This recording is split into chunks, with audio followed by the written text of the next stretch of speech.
I discovered my wife's family group chat, titled, Operation Freedom, Getting Her Out.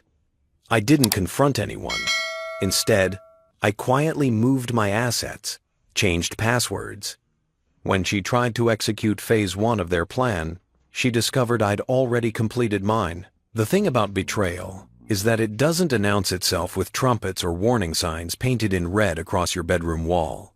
It arrives quietly, in the glow of a phone screen at 2:47 a.m. when you've rolled over to silence what you think is just another spam notification. But it wasn't spam.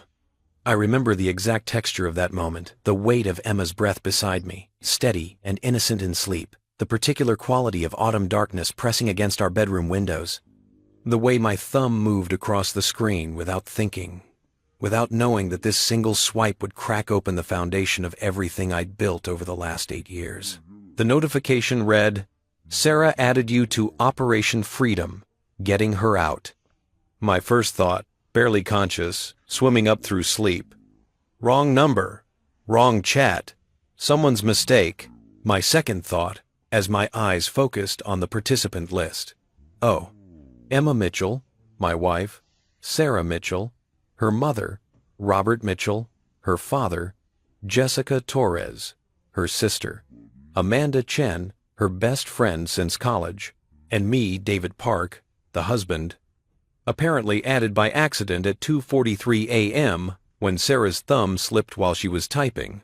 What I would later learn was message number 847 inches, a conversation that had been running for 6 months. 6 months. I sat up slowly, carefully, the way you move when you're trying not to wake a sleeping tiger. Emma didn't stir. The blue light from my phone cast strange shadows across her face, a face I'd kissed that morning before work, a face I'd loved for nearly a decade, a face that suddenly seemed like a stranger's sculpture, beautiful and unknowable. I should have woken her right then. That's what the old David would have done, the David from 8 hours earlier, the David who still believed in direct communication and honest confrontation and the basic premise that when you find something disturbing, you address it immediately with the person you've promised to spend your life with. But I didn't. Instead, I got up, walked to the bathroom, locked the door, and sat on the edge of the bathtub in the dark, and I read, Sarah, May 3rd, 11:23 p.m. Girls, we need to talk about Emma. I'm worried. He's isolating her from us. Jessica's sister, May 3rd, 11:31 p.m. I noticed that too. She barely comes to family dinners anymore, and when she does, he's always there, monitoring everything she says. Amanda, best friend, May 4th, 12:47 a.m. Guys, I hate to say it, but I think Emma might be in an emotionally abusive situation. The signs are all there. She's lost weight, she's anxious all the time, she apologizes for everything. I had to stop reading, put the phone down, breathe. Abusive? I thought about Emma's weight loss, the result of the marathon training she'd been excited about, the race she'd circled on our kitchen calendar in red marker, the running shoes I'd bought her for her birthday because she'd been researching them for weeks. I thought about family dinners reduced because Emma had gotten a promotion at work, because her schedule had intensified, because we'd mutually agreed that every Sunday was too much when she was working 50-hour weeks and training for a marathon. I thought about her anxiety, the anxiety she'd had long before she met me, the anxiety she'd been seeing Dr. Walsh about, the anxiety I'd held her through during panic attacks at 3 a.m., whispering reassurances until her breathing steadied. But in their narrative, carefully constructed over hundreds of messages, I was the villain, the controlling husband, the isolator, the reason their daughter, sister, friend was not herself anymore. The bathroom tiles were cold against my feet. Outside, through the small window above the toilet, I could see the oak tree in our backyard, the one we'd planted together 3 years ago when we bought this house. We'd chosen it specifically, a red oak, because Emma loved the way they turned crimson in autumn, because she said it would outlive us both, a legacy of our commitment to this place, to each other, to the future we were building. I kept reading. Robert Dad, May 7th, 8:15 a.m. I've consulted with Jerry from the firm. He's a divorce attorney. He said Emma needs to document everything. Photos of any marks or bruises. Written records of controlling behavior. The more evidence, the better the settlement. Sarah, May 7th, 9:22 a.m. But she doesn't have bruises, Bob. He's too smart for that. This is psychological abuse. Jessica, May 7th, 10:03 a.m. Doesn't matter. In this state, she's entitled to half of everything.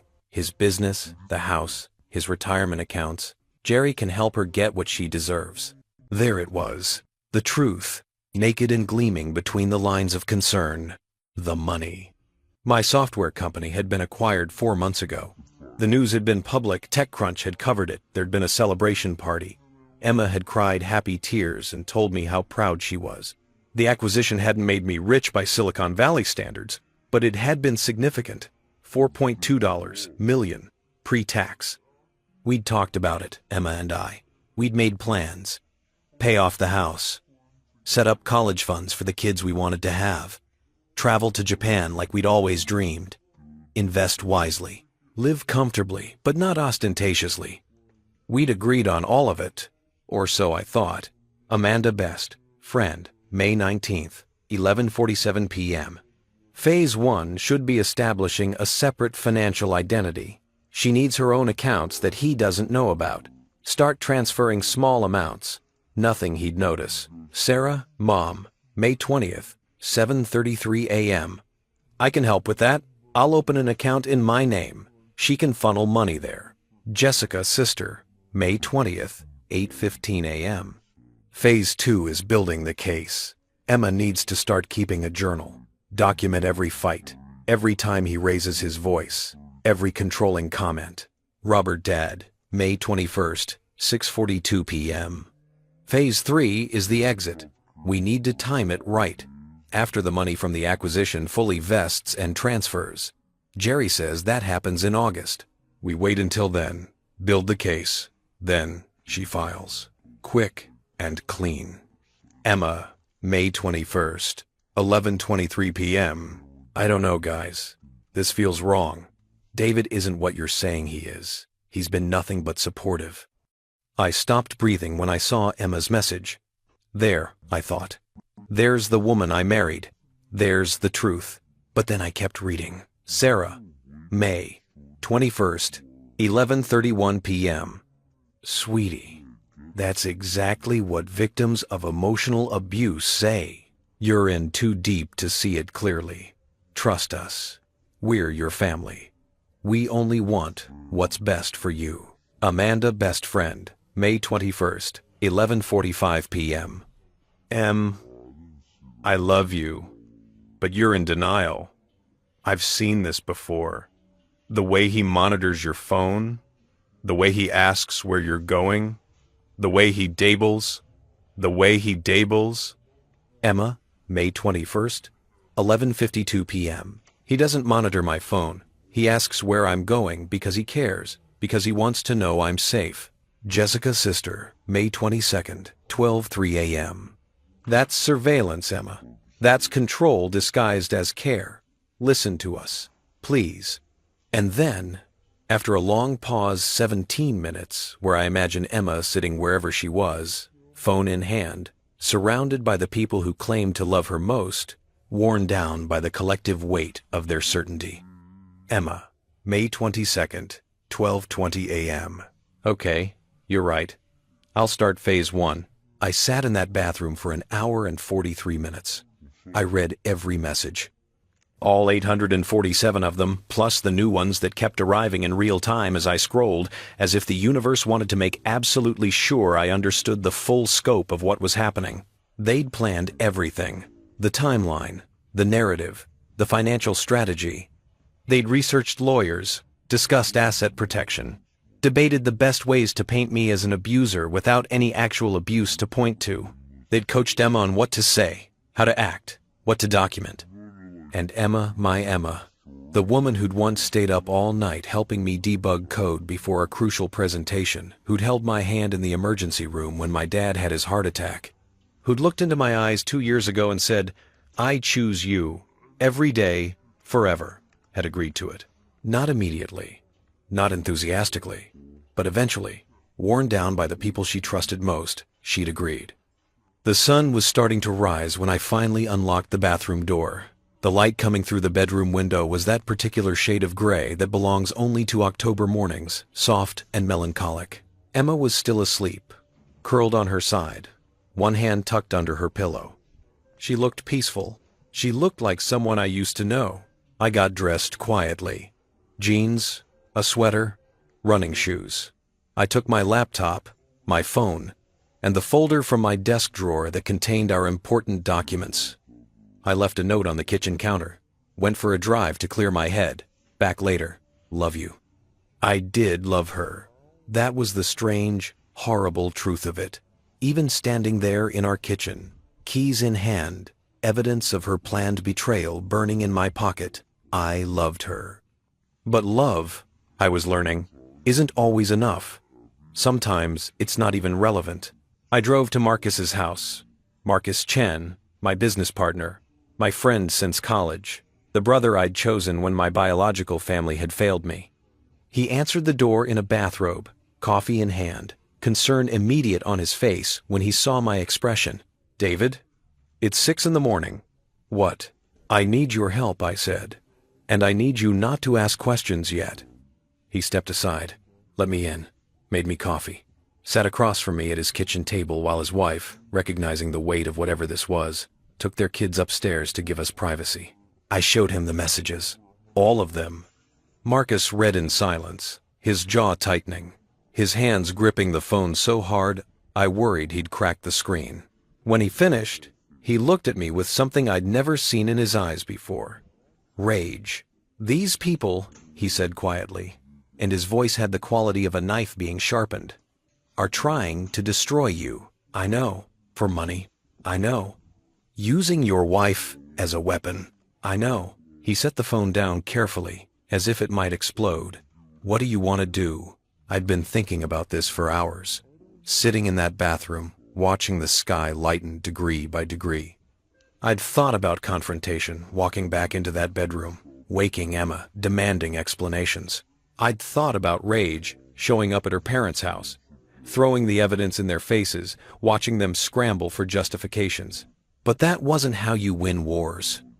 That was how you give your enemy time to regroup, to spin new narratives, to paint you as the aggressor, proving their point about your controlling, volatile nature. No. If they wanted to play this quietly, building their case in secret, preparing their strike for maximum damage, then I would do the same, but better, smarter, more thoroughly. I want to protect myself, I said. Completely. Before she executes. Phase 3. Marcus nodded slowly. You'll need a lawyer. I need more than that. I need a strategist. I need someone who understands financial protection, asset security, evidence preservation. I need someone who can help me build a defense they'll never see coming. I know someone, Marcus said. He was already reaching for his phone. Diane Reeves. She's a shark. She's expensive.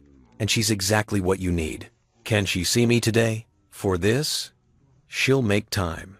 By 9 a.m., I was sitting in Diane Reeves's office on the 42nd floor of a building downtown, windows overlooking the city I'd built my life in, the city I'd thought I'd grow old in with Emma by my side. Diane was 50-something, sharp-featured, wearing a suit that probably cost more than my first car. She listened to my story without interrupting, her eyes never leaving my face. When I finished, when I showed her the messages, when I laid out the timeline of their planned operation, she leaned back in her chair and smiled. It wasn't a warm smile. Mr. Park, she said, they've made a critical error. What's that? They added you to the chat, which means every message in there is admissible evidence of conspiracy to commit fraud, of planned perjury, of documented intention to file false claims. They've handed you the blueprint to their entire operation. Can we use it? We can do better than use it. We can dismantle them. She opened her laptop, fingers already flying across the keyboard. First, we protect your assets. Today, right now. We create legal structures they can't penetrate. We move money into protected accounts. We document every penny, every decision, with legitimate business and legal justifications they can't challenge. Won't that seem suspicious? Not if it's done properly. You're a successful entrepreneur, Mr. Park. It's perfectly reasonable for you to restructure your finances after a major acquisition. Asset protection, tax optimization, estate planning, all standard practice. We'll do it by the book, better than by the book. So clean they'll never find an angle to attack it. She typed something, sent an email, looked back at me. Second, we gather evidence. Everything. Financial records, proving you haven't controlled her money. Medical records showing her anxiety predated your relationship. Communications demonstrating your support for her career, her friendships, her family relationships. We build a counter-narrative so strong that their lies suffocate under the weight of documentation. I felt something unfamiliar rising in my chest. Not quite hope, something harder, something with edges. Third, Diane continued, we wait. We let them proceed with their plan. We let them document their false claims, build their fraudulent case, commit themselves to their story. And when they finally make their move, when they think they're executing phase 3 and catching you off guard, that's when we reveal that you've known all along. That's when we show the judge their group chat. That's when we demonstrate conspiracy, perjury, and fraud. That's when we don't just defend ourselves, Mr. Park. That's when we win. That's when we win. The autumn light slanted through her office windows, painting everything in shades of amber and gold. Outside, the city moved on, oblivious. Inside, in that moment, I felt the tectonic shift of my life, reorganizing around a new truth. I had been a husband. Now I would be a strategist. They wanted Operation Freedom? They were about to discover I'd launched Operation Truth. And unlike their operation, mine wouldn't be based on lies. The hardest part wasn't the planning. It wasn't the meetings with lawyers, the asset transfers, the careful construction of legal fortifications around everything I'd built. The hardest part was walking back into my house at 3:47 p.m. that first day, groceries in hand, because I'd stopped at Whole Foods and bought the organic blueberries Emma liked. The specific brand of oat milk she preferred, the dark chocolate with sea salt that she kept in the freezer for bad days and acting like my world hadn't just inverted itself.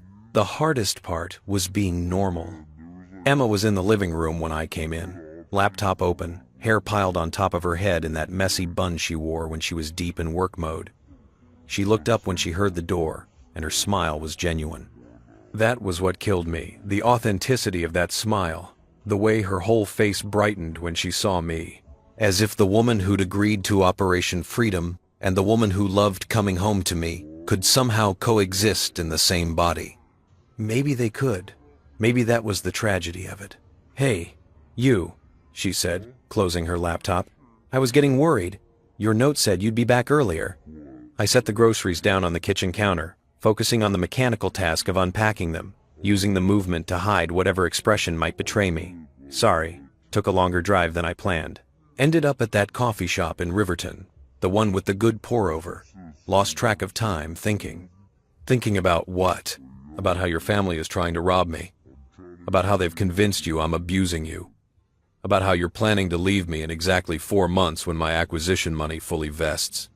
"The acquisition?" I said instead, which wasn't a lie, just not the whole truth. Now that the dust has settled, I'm thinking about next steps. Asset management, tax strategy, that kind of thing. Might need to restructure some things.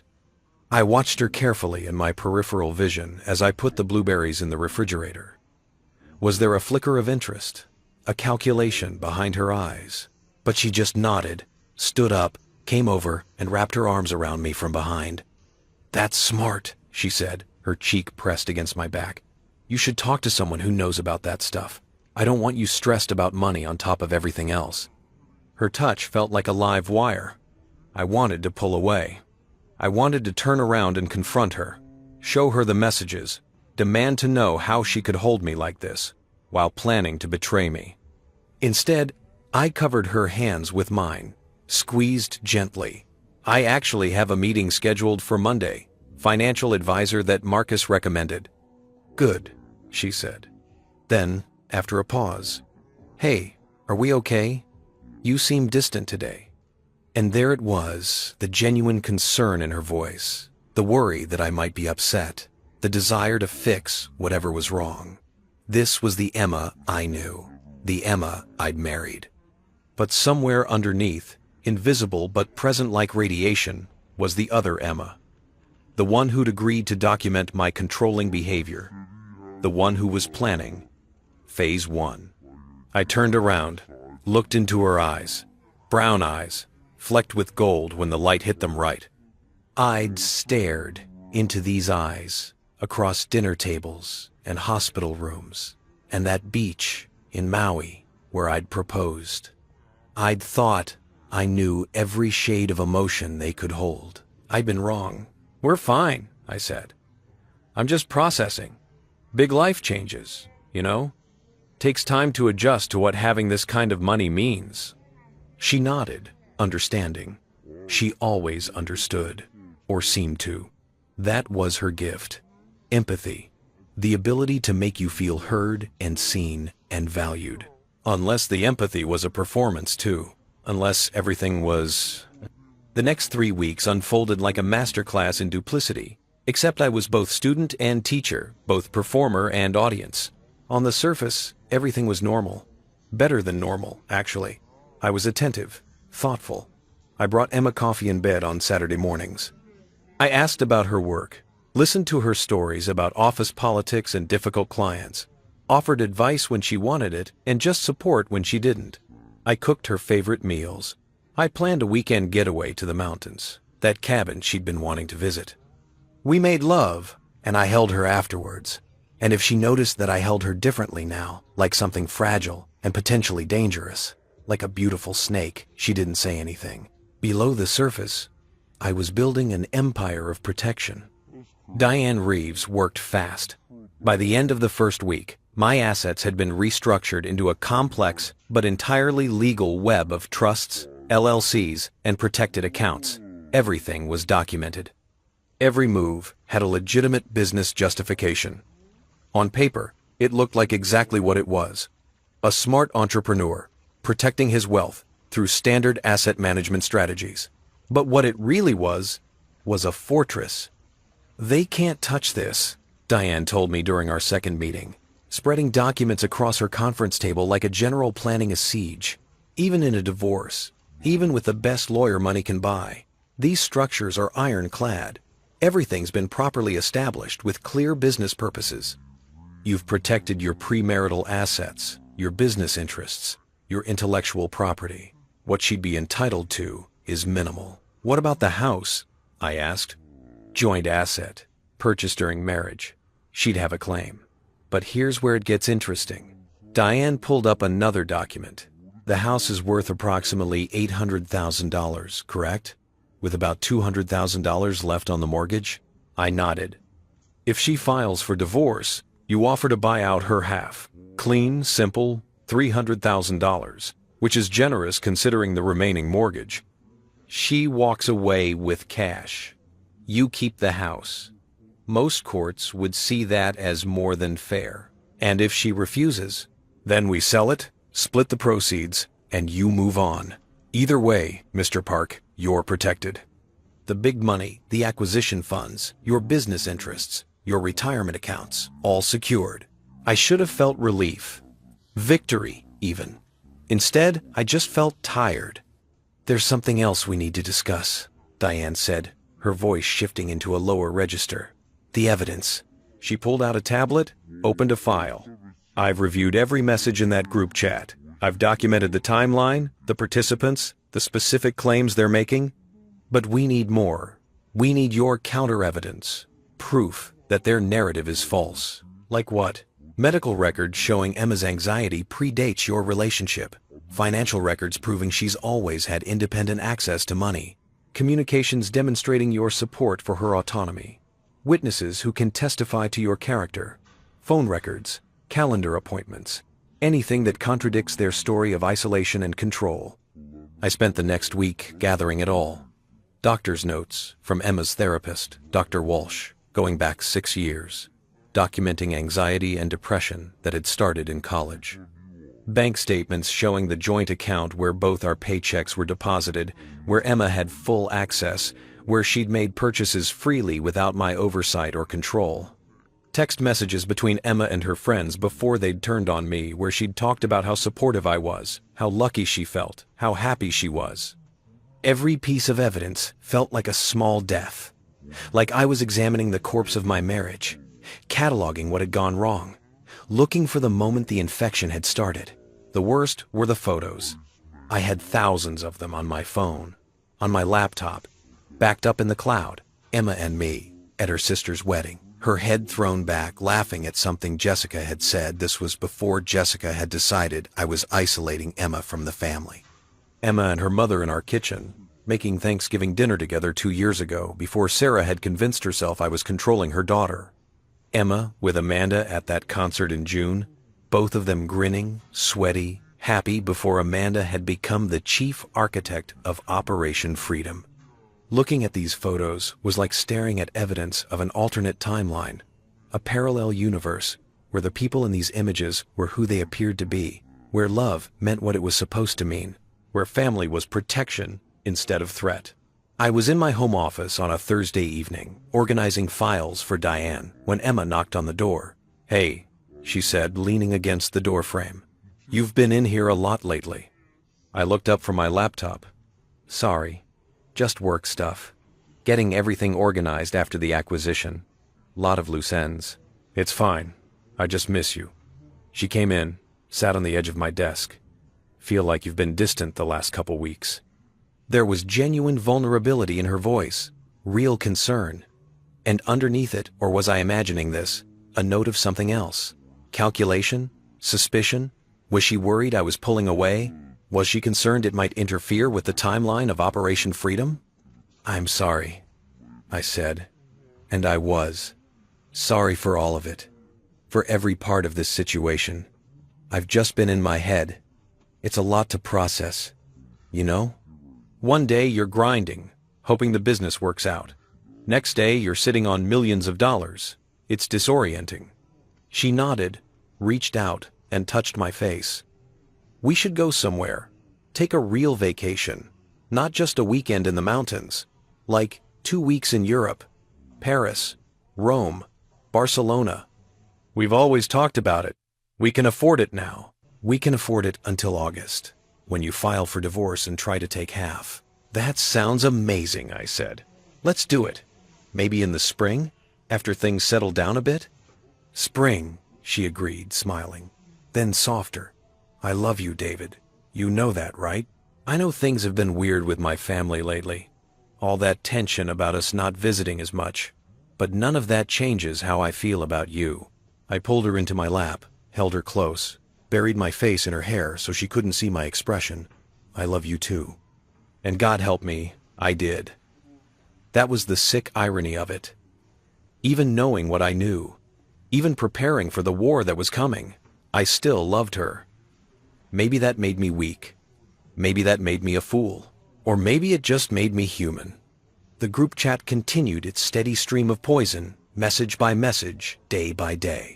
Sarah had removed me after that first accidental addition, panicked messages about the mistake, worried I might have seen something, reassurances from Emma that I'd been asleep, that my phone was always on silent at night, that there was no way I'd noticed.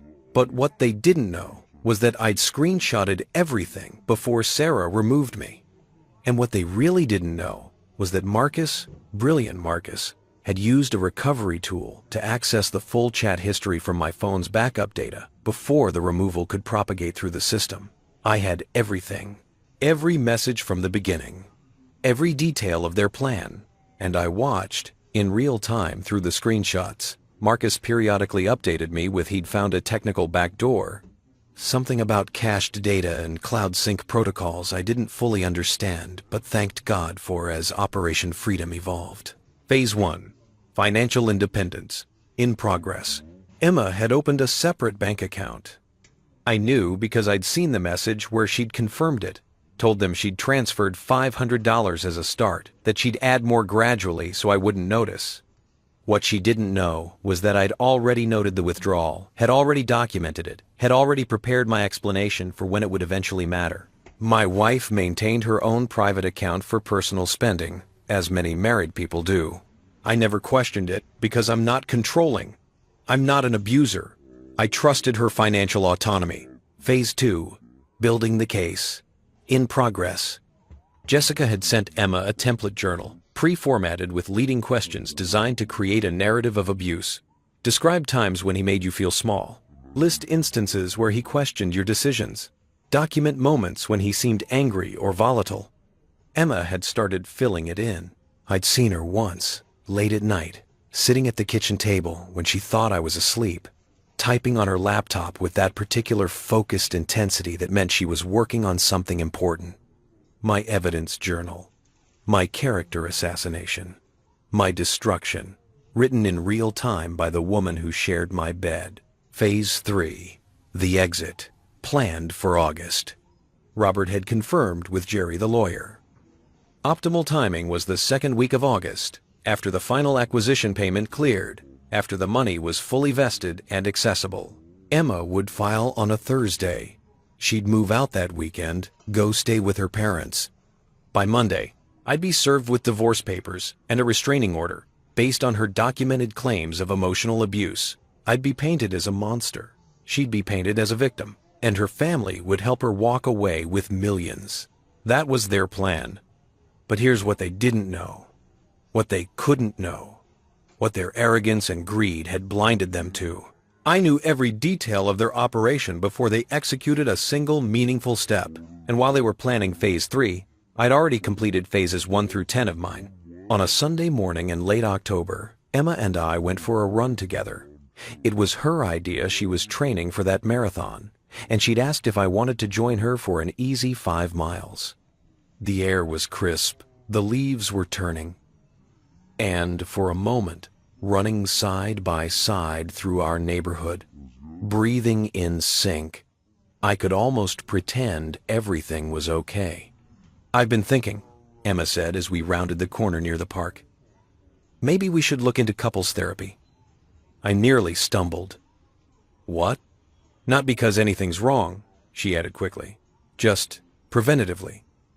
I read this article about how even healthy couples benefit from having a space to communicate better. And with all the changes lately, the money stuff, it might be good to have someone help us navigate it. I understood immediately what this was. Another item on her checklist. Another piece of evidence. I tried to get him help. I suggested therapy. He refused, which proves he doesn't care about our relationship. I think that's a great idea, I said. She looked surprised. Really? Yeah. Actually, I've been thinking the same thing. Let's do it. Find someone good. Make an appointment. I'm in. I watched her process this. Watched the quick calculation behind her eyes. This wasn't what she'd expected. This wasn't how the controlling, abusive husband was supposed to respond. Okay, she said slowly. I'll look into it. Great.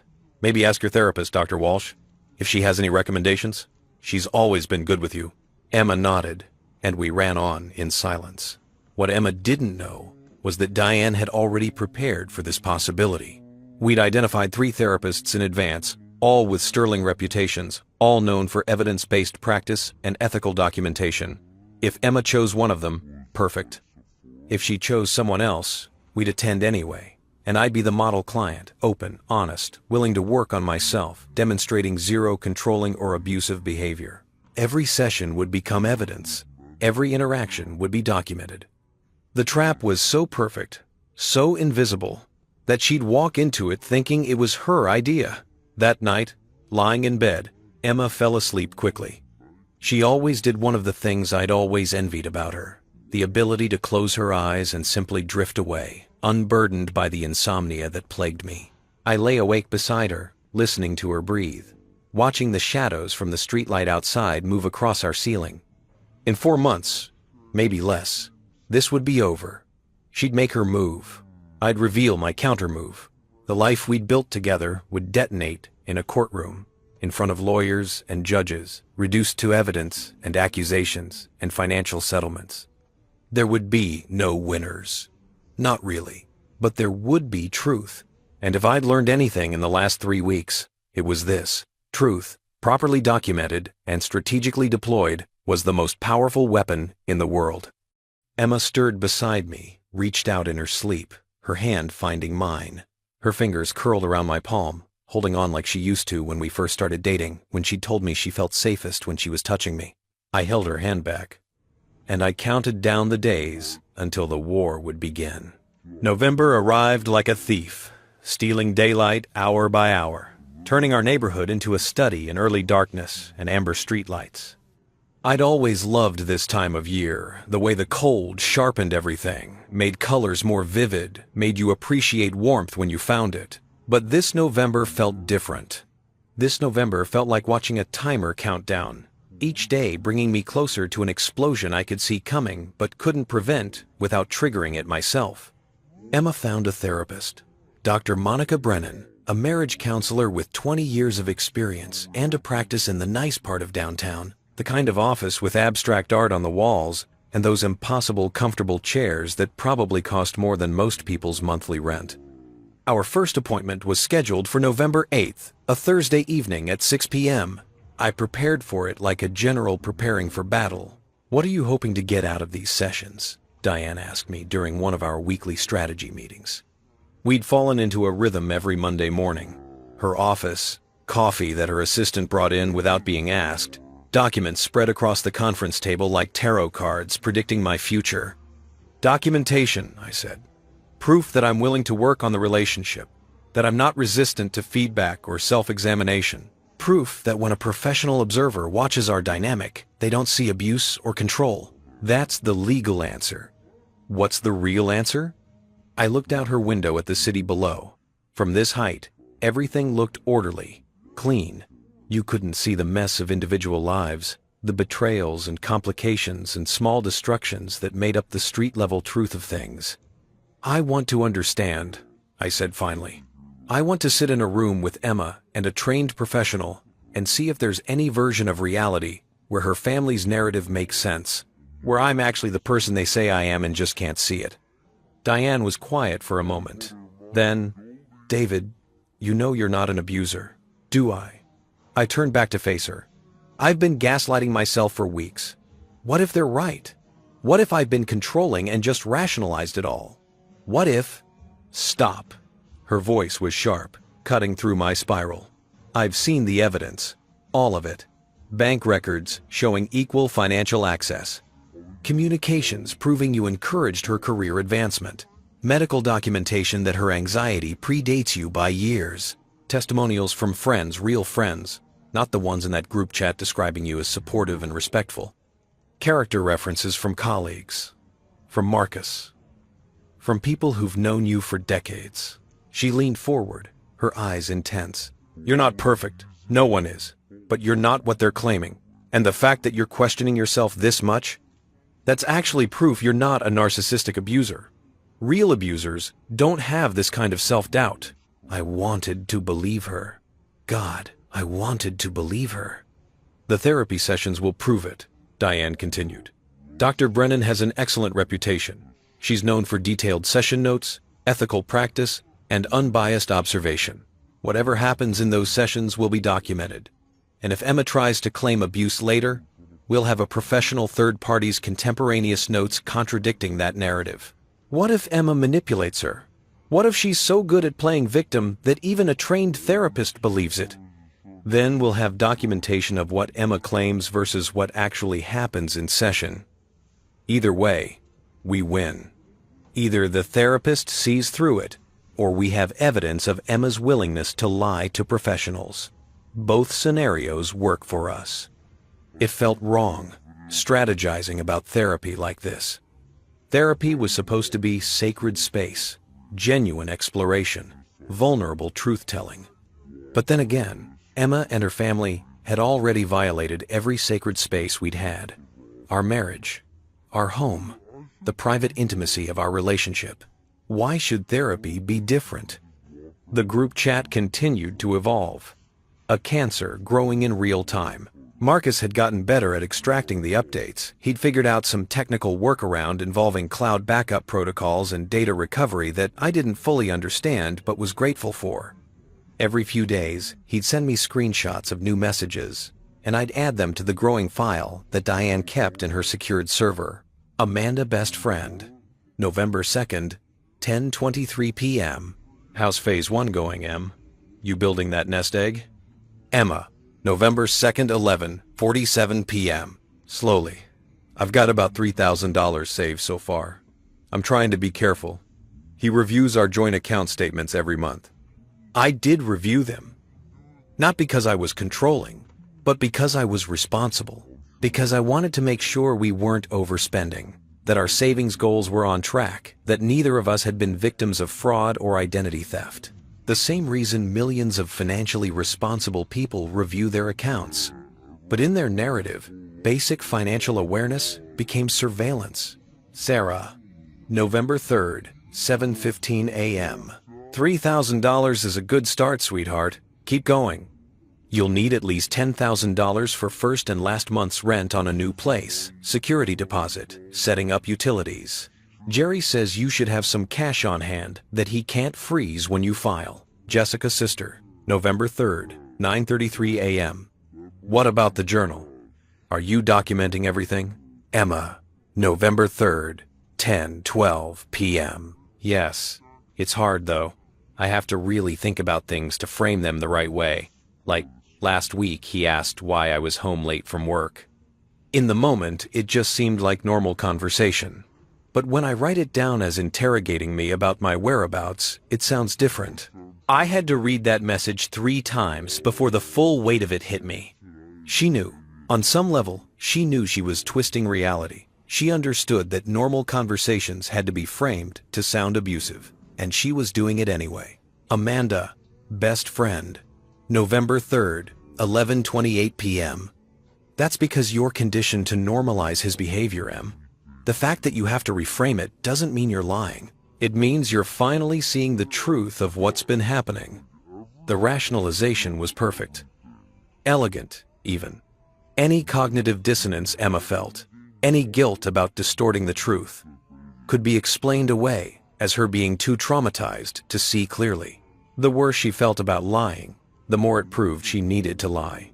It was genius. It was monstrous. Robert Dad, November 4th, 6:55 p.m. Update from Jerry. He's reviewing the asset structure David set up after the acquisition. Looks like he's moved some money into protected accounts and LLCs. Jerry says it's concerning. Might indicate he's planning something. I went cold when I read that. They were tracking my financial moves. Of course they were. Robert had connections, resources. He'd probably asked his lawyer friend to do some digging. Maybe accessed public business filings, LLC registrations. But here's what they didn't know. Every move I'd made was completely legal, properly documented, and clearly justified. Any forensic accountant, any judge, would see exactly what it was smart asset protection following a major financial event. Sarah, November 4th, 8:22 p.m. Do you think he suspects something? Emma, November 4th, 11:03 p.m. No. He's been more attentive than usual, actually. More affectionate. Planning dates, cooking dinner, asking about my day. If anything, he seems like he's trying harder. Jessica's sister, November 4th, 11:47 p.m. That's classic abuser behavior. Love bombing. He senses you pulling away emotionally, so he's trying to reel you back in. Stay strong, Em. I laughed when I read that. Actually laughed. Sitting alone in my office at midnight, the sound harsh and bitter in the quiet house. I couldn't win. Distant behavior proved I was cold and controlling. Attentive behavior proved I was manipulative and love bombing. Any action I took, any choice I made, could be twisted into evidence of abuse. The framework was unfalsifiable. That's what made it so dangerous. Our first therapy session arrived with the kind of crisp, clear evening that felt like the world was holding its breath. Emma had come home early from work, changed into jeans and a soft sweater, Her comfortable but put-together outfit, the one she wore when she wanted to make a good impression without looking like she was trying too hard. We drove to Dr. Brennan's office in relative silence, the kind of quiet that can mean either comfortable companionship or the calm before a storm. Emma's hand found mine on the center console, squeezed gently. "Nervous?" she asked. "A little." "You?" "Yeah, but good nervous, I think. Like this is going to help." I looked at her profile in the fading light, the familiar curve of her cheek, the way she bit her lower lip when she was thinking. She looked sincere, hopeful, even. Was this part of the performance? Or was there some part of Emma that genuinely wanted to fix things, that hadn't fully committed to Operation Freedom, that was still fighting against her family's narrative? I didn't know anymore. Dr. Brennan's office was exactly what I'd expected. Calm, neutral, designed to put people at ease. The doctor herself was in her 50s, with silver-streaked hair and the kind of warm, intelligent eyes that made you feel immediately understood. She shook both our hands, invited us to sit on the oversized couch while she took the chair across from us.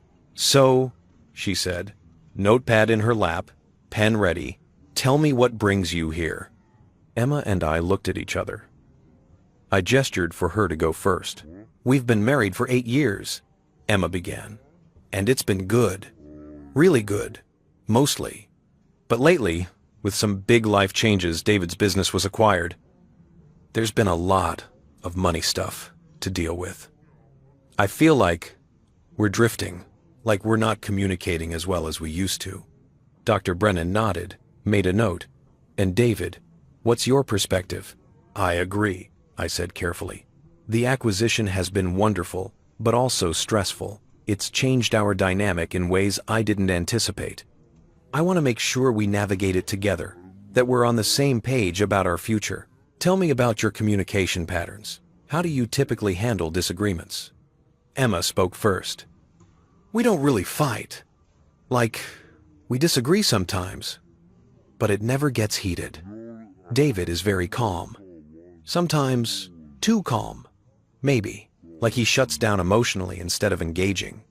I felt the shift in the room, subtle but present. Was this the beginning? The setup for her narrative? "Can you give me an example?" Dr. Brennan asked. Emma thought for a moment. "A few weeks ago, I wanted to go visit my parents for the weekend. David said he'd rather not go, that he had work to catch up on. I felt like, I don't know, like he was pulling away from my family." Dr. Brennan turned to me. "David, what was happening for you in that moment?" "I did have work to catch up on," I said. "But more than that, Emma had been working 60-hour weeks for the previous month. I was worried she was burning out. I suggested she go see her parents alone, take the weekend to relax without me there so she wouldn't feel like she had to entertain both me and her family. I thought I was being supportive. Did you communicate that to Emma?" "I tried to. Maybe I could have been clearer." Dr. Brennan made another note. "Emma, when David suggested you go alone, what did you feel?" "Relieved, honestly. He was right that I was exhausted. But also," she paused, and I could see her choosing her words carefully, "also a little sad that he didn't want to come. Like maybe he doesn't enjoy spending time with my family." "Do you enjoy spending time with Emma's family, David?" Here it was. The trap. If I said yes, I was lying. The tension with her family was real and documented. If I said no, I was proving their narrative, that I was isolating her. "It's complicated," I said. "I love Emma's family because they're important to her. But I also find the dynamics challenging sometimes. Her mother can be critical. Her father can be judgmental. I don't always feel welcomed or appreciated, so I'm honest with Emma about that, and we navigate it together. Truth. Not the whole truth. I couldn't mention the group chat, couldn't reveal what I knew, but enough truth that it was defensible, verifiable, real." Dr. Brennan nodded slowly. "That's actually very healthy communication. Being honest about family dynamics while still respecting your partner's relationships with them. Emma, how do you feel about David's honesty regarding your family?" Emma hesitated. "I appreciate it. But sometimes I feel caught in the middle, like I have to choose between him and them. Does David ask you to choose? No, not explicitly. But the tension is there. Tension often is, Doctor, Brennan said. The question is how we manage it. Do you feel controlled in your relationship with your family, Emma? Does David prevent you from seeing them or communicating with them? No, Emma admitted. I see them when I want to. I talk to my mom almost every day. David doesn't monitor that or anything. I watched Dr. Brennan make a note. Watched the careful neutrality of her expression. She was good. She wasn't leading, wasn't suggesting, just listening, observing, documenting. The session continued for another 40 minutes. We talked about work stress, about financial planning, about our sex life, which Emma described as good but could be more frequent, about household chores and future goals, and the small frictions that accumulate in any long-term relationship. And through it all, I was the model client, open, willing to take feedback. Acknowledging my flaws, yes, I could be emotionally distant sometimes. Yes, I could be better at expressing affection verbally. Yes, I sometimes got too focused on work and neglected quality time. But nothing I acknowledged came close to abuse. Nothing in our interaction suggested control or manipulation or the kind of toxic dynamic Emma's family was claiming existed. When the session ended, Dr. Brennan scheduled us for the following week and told us she thought we were doing important work. In the car afterward, Emma was quiet. I could feel her processing, calculating, trying to figure out what had just happened and whether it had gone according to her plan. That was good, I said finally. I liked her. Yeah, me too. Emma stared out the window. She seemed fair, not sympathetic to Emma's victimhood, not immediately convinced I was abusive, just fair. I wondered if that scared Emma, if she was realizing that the truth, when examined by a professional, didn't support the narrative her family had constructed. Or maybe I was just hoping. That night, another message appeared in the group chat. Emma, November 8th, 11:52 p.m. We had our first therapy session tonight. It didn't go how I expected. The therapist seemed to think we're pretty normal. Asked if David prevents me from seeing you guys, and I had to say no because he doesn't. I don't know. Maybe this wasn't a good idea. Sarah, Mom, November 9th, 6:33 a.m. Honey, of course he's going to behave well in front of a therapist. Abusers are excellent at manipulating professionals. That's part of their pathology. Don't let one session make you doubt what you know to be true. Jessica, sister, November 9th, 7:47 a.m. Mom's right. You need to be more explicit about the problems in your next session.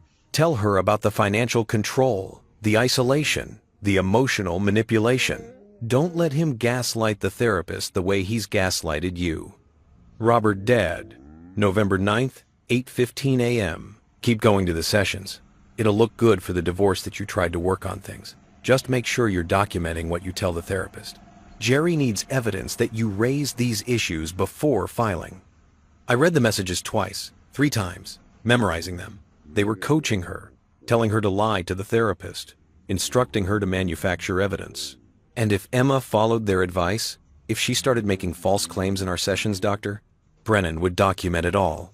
Every accusation, every inconsistency. And when the time came, when we ended up in court and Emma tried to claim abuse, we'd have a therapist's notes showing exactly when and how the false narrative had been constructed. They were building my case for me. They just didn't know it yet. I stood in my office long after Emma had gone to bed, looking at the evidence files on my computer, spreadsheets tracking every financial transaction, communications proving my support for Emma's autonomy, medical records, character references, screenshots of the group chat, Dr. Brennan's appointment confirmations. In 4 months, maybe less, this would all come out. The truth would detonate in the space between Emma and me, destroying everything, leaving nothing but rubble and legal documents and the smoking ruins of what we'd built together. But at least it would be the truth. And at least I wouldn't be destroyed by lies.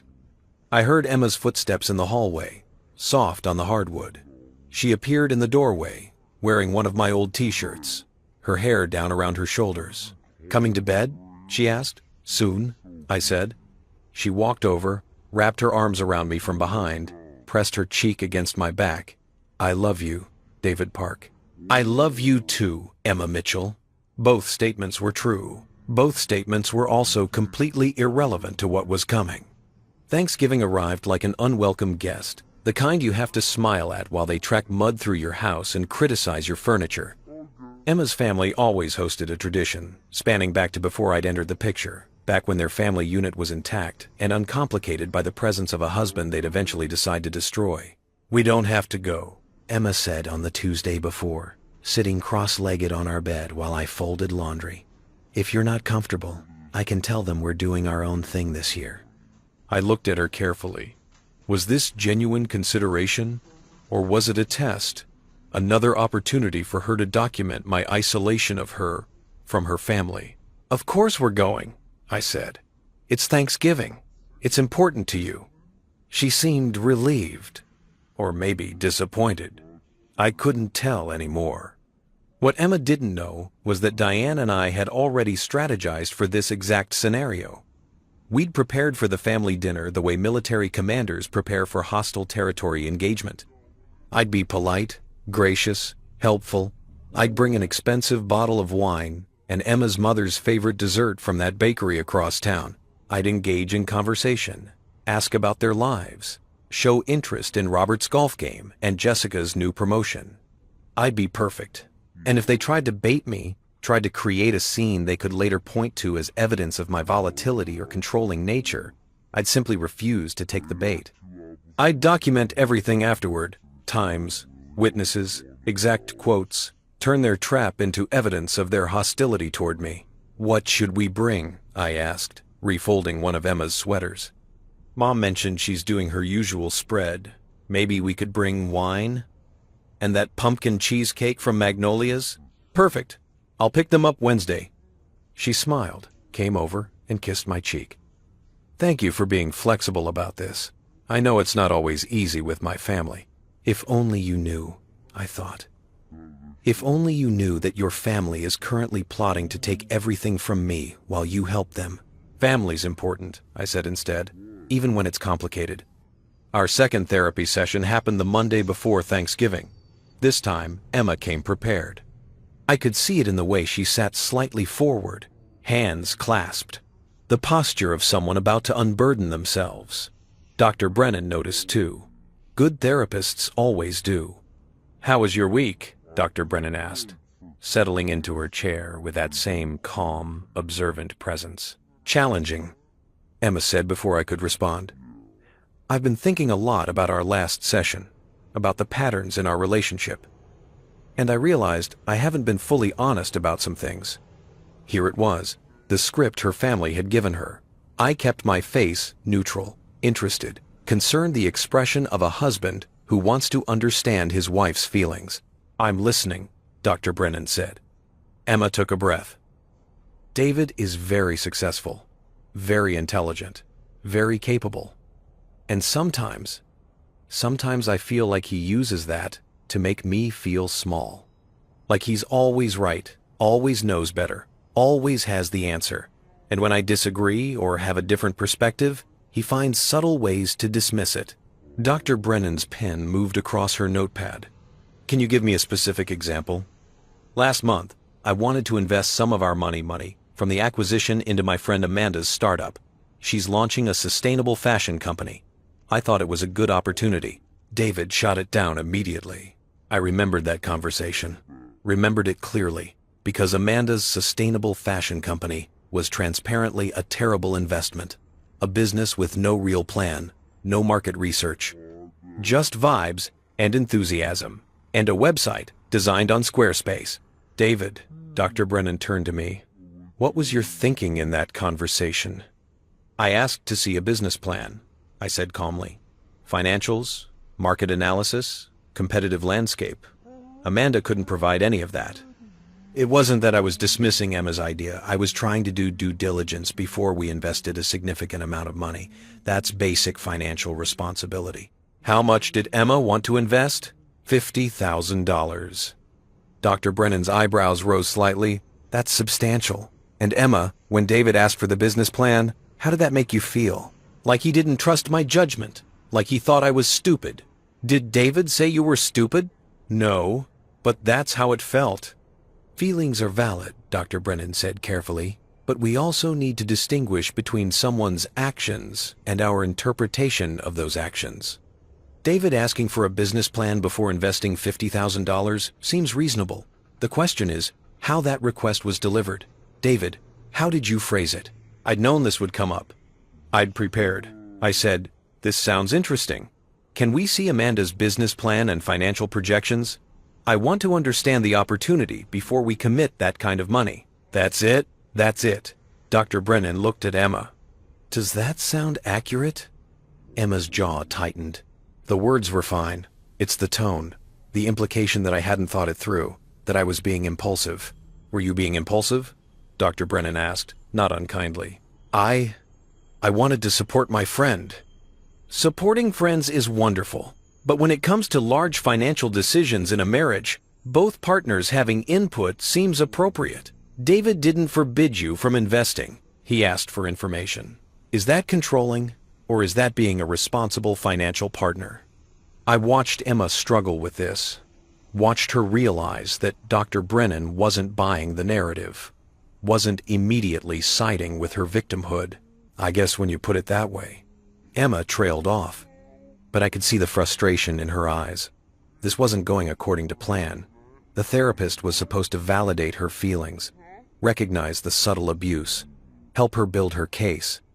Instead, Dr. Brennan was asking questions, drawing distinctions, refusing to conflate Emma's emotional reactions with my actual behavior. The session continued. Emma brought up other examples, times I'd questioned her decisions, moments when I'd been distant or dismissive. And each time, Dr. Brennan asked for specifics, for context, for my perspective. And each time, the narrative fell apart under scrutiny. By the end of the hour, Emma looked exhausted, defeated, almost. I'm going to give you both homework, Dr. Brennan said as we wrapped up. I want you each to keep a journal this week, not about what the other person does wrong, but about your own feelings, your own reactions, your own contributions to the dynamic. Emma, when you feel dismissed, I want you to write down exactly what was said and what you felt. David, when you sense tension, I want you to document the interaction. We'll review these next session. In the car afterward, Emma was silent for a long time. You think I'm making it all up, she said finally. I think you're struggling, I said carefully. I think your family has opinions about our marriage that might be influencing how you see things. And I think therapy is exactly where we need to be to sort through it. My family cares about me. I know they do. But caring about someone doesn't mean they're always right about what's best for them. She turned away, stared out the window. You don't understand what it's like, having everyone you love tell you that you're in a bad situation, that the person you're married to is hurting you. My hands tightened on the steering wheel. Are they telling you that? A pause. Too long. Sometimes, in their way. And do you believe them? Another pause. I don't know what I believe anymore. At least that was honest. The group chat that night was vicious. Emma, November 20th, 11:34 p.m. Second therapy session was worse than the first. The therapist keeps taking his side, keeps making excuses for his behavior. I tried to explain about the financial control and she acted like asking for a business plan was reasonable. Jessica's sister, November 21st, 6:47 a.m. She's probably one of those old-school therapists who doesn't understand financial abuse. You need to be more explicit, Em. Tell her he monitors your spending. Tell her you're afraid to make decisions without his approval. Emma, November 21st, 7:52 a.m. But he doesn't monitor my spending. And I'm not afraid. I don't know. When I try to explain it to the therapist, it sounds different than when we talk about it here. Sarah Mom, November 21st, 8:15 a.m. That's because you're being gaslit in real time, sweetheart. He's manipulating the therapist just like he manipulates you. This is what narcissists do. They're charming to outsiders while being cruel in private. Amanda best friend. November 21st, 9:28 a.m. Maybe you need to stop the therapy sessions. They're obviously not helping, and they might actually hurt your case later. Jerry should weigh in on this. Robert Dad, November 21st, 6:15 p.m. Jerry says keep going. The fact that you tried therapy and it didn't work will actually support the divorce filing. Shows you made good faith efforts to fix the marriage before ending it. Just make sure you're documenting that the therapist was biased toward David.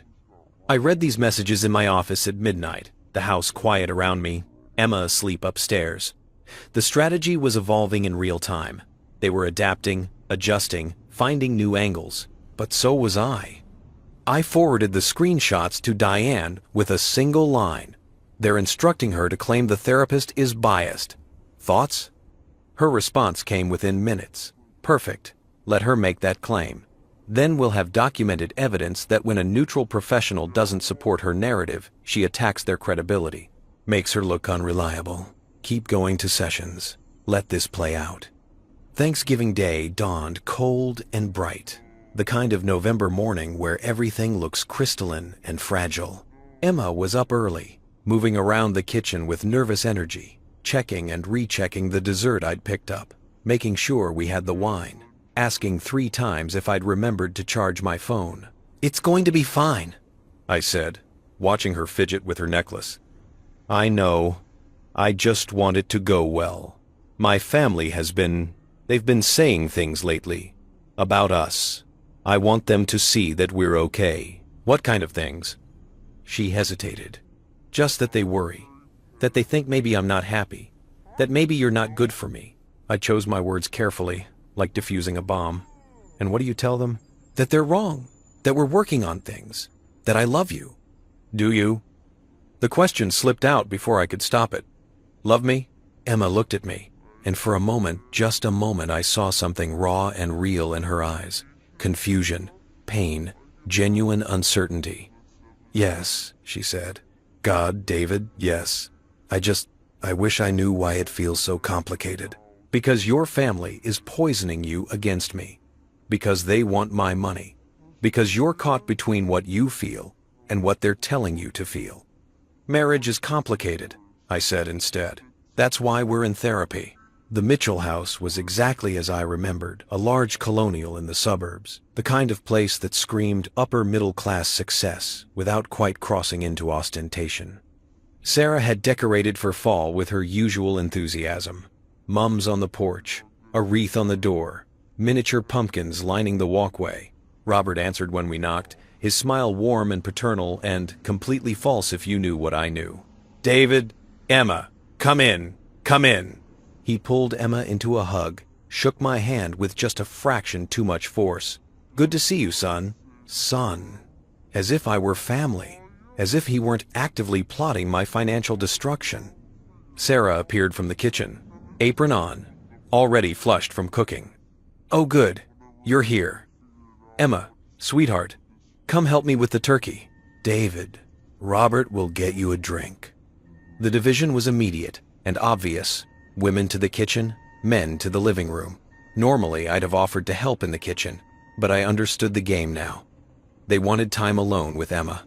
Time to reinforce their narrative, to ask probing questions, to remind her of Operation Freedom. Fine. Let them try. Robert handed me a bourbon.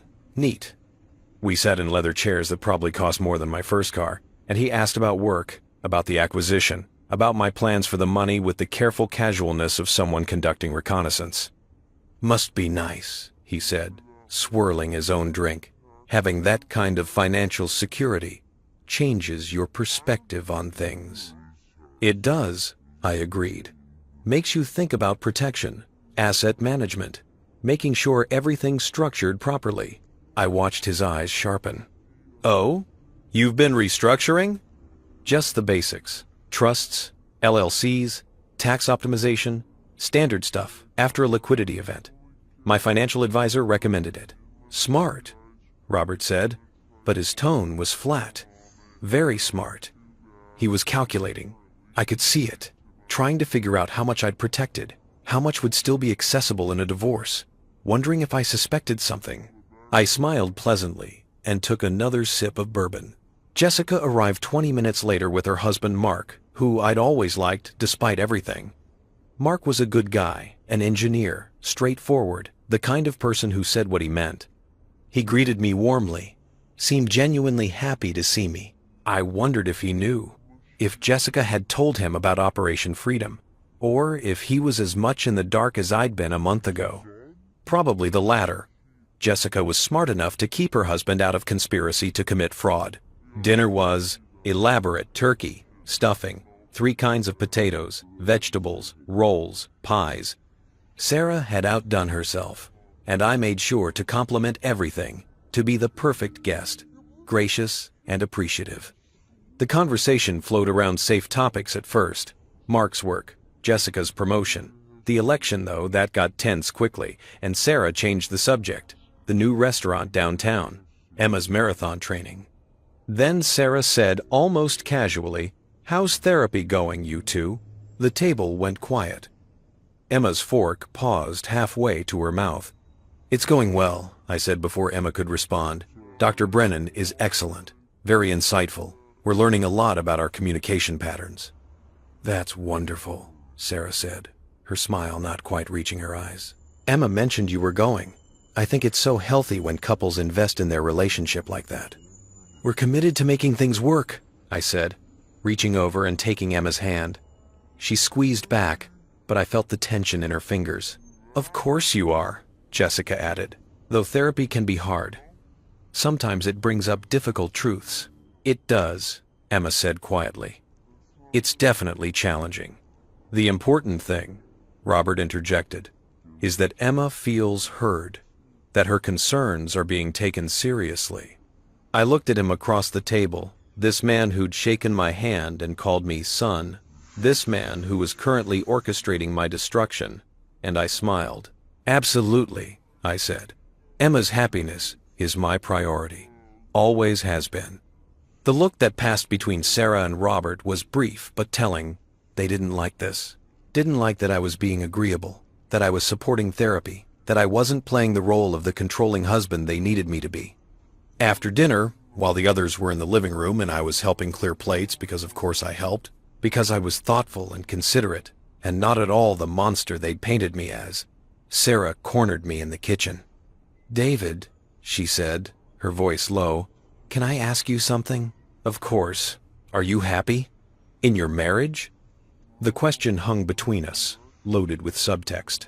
She was fishing, trying to gauge whether I suspected anything, whether Emma had said something, whether their plan was at risk. "I love your daughter," I said simply. "I want her to be happy and fulfilled. If she's struggling, I want to help her through it. That's why I agreed to therapy. But are you happy?" I met her eyes. "I'm working on it. With Emma. Together." Sarah nodded slowly, but I could see the dissatisfaction in her face. This wasn't the answer she wanted. She wanted me to be cold, distant, to prove their narrative. She wanted evidence. I wasn't going to give it to her. We left around 9, Emma quiet in the passenger seat, as I drove us home through streets decorated with leftover Halloween pumpkins and early Christmas lights. The world outside was preparing for joy, for celebration, for the holiday season. Inside our car, there was only silence. "That was nice," I said finally. "Was it?" Emma turned to look at me. It felt like a performance, like everyone was playing a part. What part was I playing? The perfect husband. The guy who says all the right things. The guy who's totally fine with everything. "Would you prefer I'd been difficult? Argumentative? Given your family ammunition to..." I stopped myself, but not quite in time. "To what?" "To confirm their concerns about me," I finished carefully. Emma was quiet for a long moment. Then, "You know they don't trust you." "I know. Does that bother you?" "It bothers me that they've convinced you not to trust me either." "They haven't." She stopped. "I don't know what to think anymore, David. My family says one thing, you say another. The therapist says a third thing. I'm exhausted from trying to figure out who's right." I pulled into our driveway, put the car in park, turned to face her. "What does your gut tell you?" Not your family, not Dr. Brennan, not me. What do you think? She looked at me with tears in her eyes. I think I'm scared. I think something's wrong, and I can't figure out what it is. I think I love you and I don't trust you, and I hate myself for feeling both things at once. It was the most honest thing she'd said to me in weeks. I'm not your enemy, Emma, I said quietly. Whatever your family thinks, whatever they've told you, I'm not trying to hurt you. Then why does it feel like you are? The question pierced something in me, sharp and clean. Because on some level, I was protecting myself, building defenses, preparing for war. And that preparation, that necessary self-preservation, created exactly the distance and coldness they'd predicted. I was becoming the person they'd accused me of being, not because I'd started that way, but because defending yourself against false accusations requires you to be strategic, guarded, careful. It was a trap with no exit. Come inside, I said. Let's go to bed. We can talk about this tomorrow. But we both knew we wouldn't. December came in cold and unforgiving, the kind of winter that settles into your bones and refuses to leave. The city transformed itself, overnight Christmas decorations blooming on every corner, holiday music bleeding from storefronts, everyone performing joy like it was a civic duty. Emma and I moved through our lives like actors who'd forgotten we were, in the same play. We occupied the same space, slept in the same bed, went through the same motions, but something fundamental had shifted. There was a watchfulness now, a careful choreography to our interactions that hadn't existed before. Or maybe it had always been there, and I was only now paying attention. Our third therapy session was December 5th. I marked it on my calendar with the same sense of inevitability you'd mark a dentist appointment or a tax deadline, necessary, uncomfortable, unavoidable. Emma had been different in the days leading up to it, more withdrawn. I'd catch her staring at her phone with an expression I couldn't quite read, typing messages and then deleting them, her thumb hovering over the send button like she was trying to decide something important. I knew what she was deciding. I'd seen the group chat messages. Sarah, Mom, December 2nd, 9:15 a.m. The therapy isn't working. You need to be more direct about the abuse, Emma. Stop softening it. Stop letting him twist things. Jessica sister, December 2nd, 10:22 a.m. Next session, you need to tell Dr. Brennan that you're afraid of him, that he intimidates you. Use those exact words. I'm afraid. Therapists are mandated reporters. If she thinks you're in danger, she has to document it. End quote. Emma, December 2nd, 11:47 p.m. But I'm not afraid of him. That would be lying. Amanda best friend, December 3rd, 7:33 a.m. You're not seeing clearly. The fear is there. You've just normalized it. That's what abuse does. It makes you think the abnormal is normal. Trust us. We can see what you can't. Robert Dad, December 3rd, 6:18 p.m. Jerry says emotional abuse cases are hard to prove without clear documentation. We need the therapist's notes to reflect genuine fear and distress.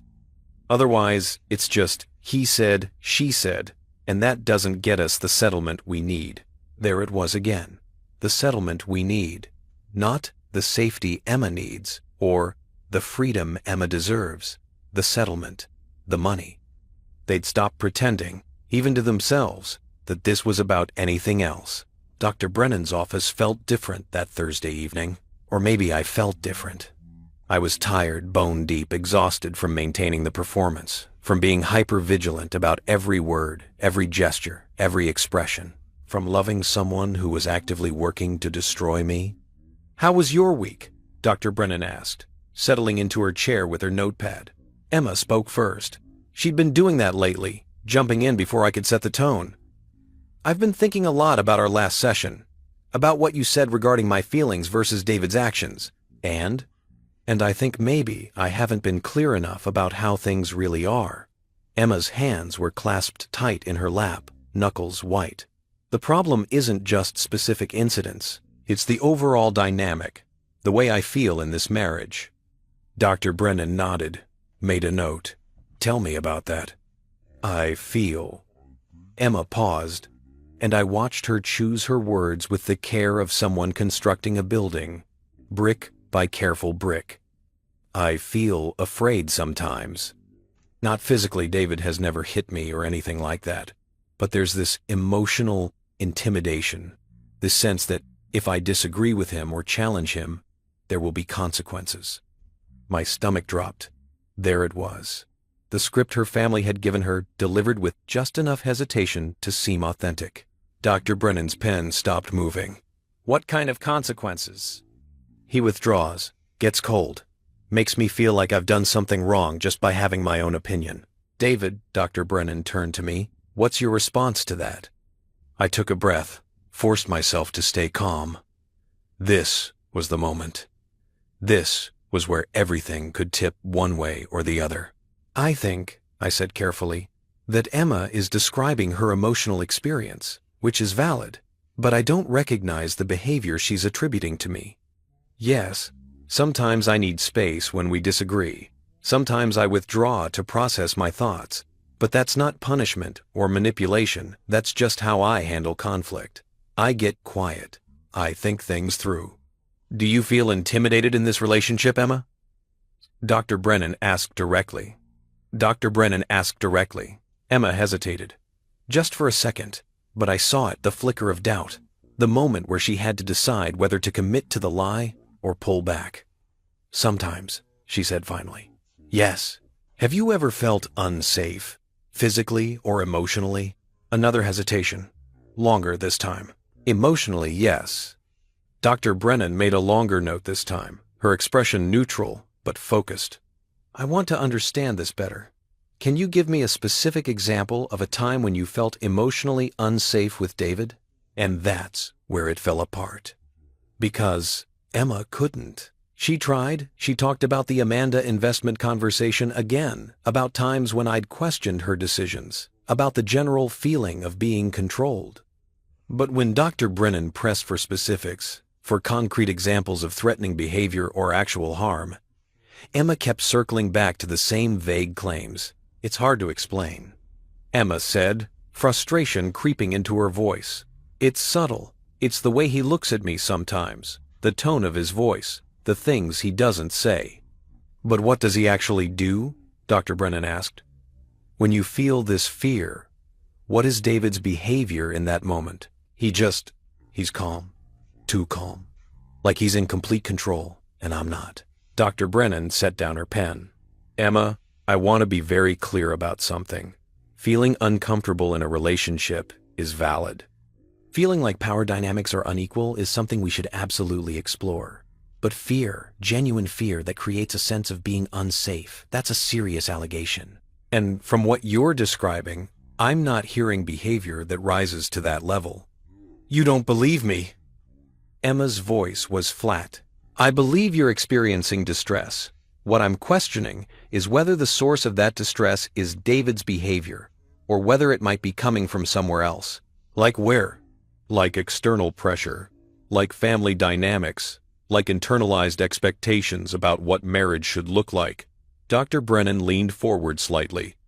Emma, I've noticed that many of your concerns seem to echo specific talking points, almost like you're repeating things you've heard, rather than describing your own authentic experience. The room went silent. I could see Emma processing this, could see the war happening behind her eyes. Part of her knew Dr. Brennan was right. Part of her was hearing her mother's voice, her sister's voice, Amanda's voice, all telling her to push harder, to be more explicit, to make the therapist understand. My family cares about me, Emma said finally. They're concerned. They see things I might not see. Your family doesn't sit in this room with you and David, Doctor, Brennan said gently. I do. And what I see is a husband who shows up, who engages thoughtfully, who takes feedback, who demonstrates care for you. Are there issues? Yes. Every marriage has issues. But nothing I've observed suggests abuse or intimidation. Emma stood up abruptly. I need some air. She walked out, left me sitting there with Dr. Brennan in a silence that felt like the aftermath of an explosion. Is she okay? I asked after a moment. She's processing, Dr. Brennan said. Then more carefully, David, I'm going to ask you something, and I need you to be completely honest with me. Okay. Is there any possibility that Emma's family is influencing her perception of your marriage? That they might have an agenda beyond her well-being? I felt the weight of everything I knew, pressing against my chest. The group chat, Operation Freedom, the 6 months of planning, the financial calculations, all of it. I wanted to show Dr. Brennan the screenshots to prove that I wasn't crazy, that there really was a conspiracy, that Emma really was being manipulated. But I couldn't. Not yet. Diane had been clear. Revealing what I knew too early would give them time to regroup, to change tactics, to destroy evidence. I think, I said slowly, that Emma's family has strong opinions about our marriage, and I think those opinions might not be based on the full picture. Dr. Brennan nodded. I'm going to recommend something, and you can both decide whether you're comfortable with it. I'd like to have a session with just Emma. And then, if you're willing, a session where we bring in one or more of her family members to discuss their concerns directly. My heart rate spiked. A session with her family, with Sarah and Robert and Jessica, all in one room, forced to articulate their accusations in front of a professional observer. It was either the best idea I'd ever heard, or a trap that would explode in my face. I'm open to it, I said. Whatever helps. Emma came back 10 minutes later, her eyes red but her expression composed. Dr. Brennan proposed the plan individual session with Emma, then a family session if appropriate. Emma agreed, though I could see the reluctance in the set of her shoulders. We scheduled her individual session for the following week. The family session, if it happened, would be after that. In the car afterward, Emma was silent for a long time. Then, you think my family is the problem. I think your family loves you, and I think sometimes love can become overprotection. Sometimes people who care about us see threats that aren't really there. Or sometimes the people closest to us see threats we're too close to recognize. That's possible too, I admitted. That's why we're in therapy, to figure out what's real. She turned to look at me, and in the dim light from the dashboard, her face was a study in confusion and pain. What if I don't know anymore? What if I can't tell the difference between what I feel and what I've been told to feel? It was the most honest question she'd asked in months. Then we figure it out together, I said. That's what marriage is supposed to be. But even as I said it, I wondered if it was already too late, if the poison had already spread too far, if there was any way back from this. The group chat that night was chaos. Emma, December 5th, 10:47 p.m. The therapist basically said she doesn't believe me, said my concerns sound like talking points, asked if my family is influencing me. Sarah, Mom, December 5th, 11:03 p.m. What? That's completely inappropriate. She's supposed to be neutral. This is exactly what I was worried about.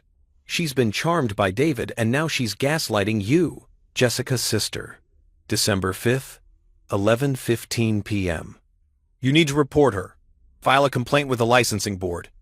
This is unethical as hell.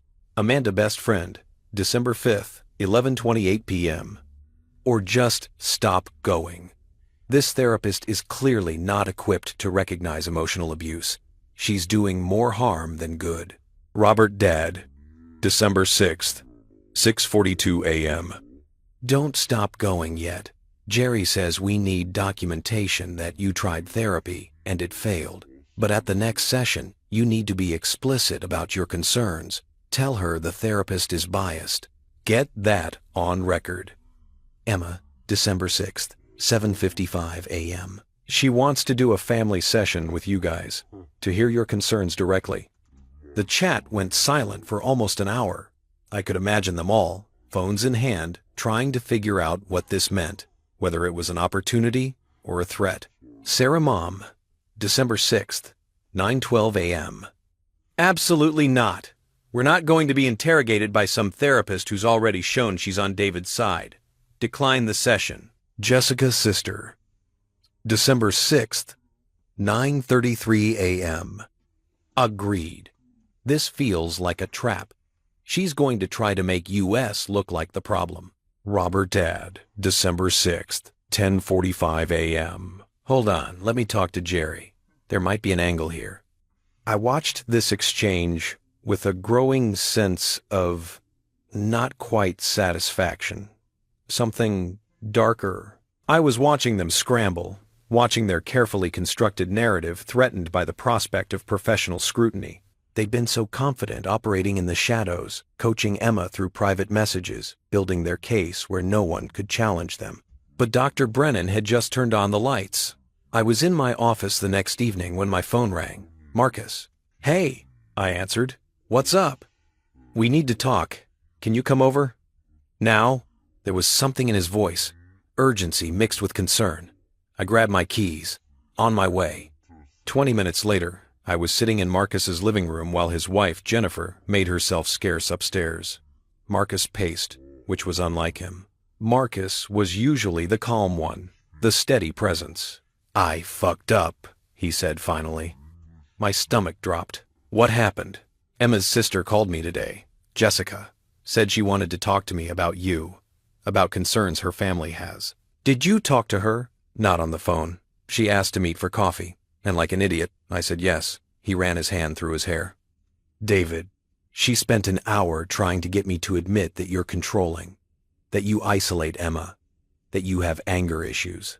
She was fishing hard." "What did you tell her?" "The truth. That you're one of the most level-headed people I know. That I've never seen you be anything but supportive of Emma. That this whole narrative they're pushing is bullshit." He stopped pacing, looked at me directly. "But here's the thing, she was recording our conversation.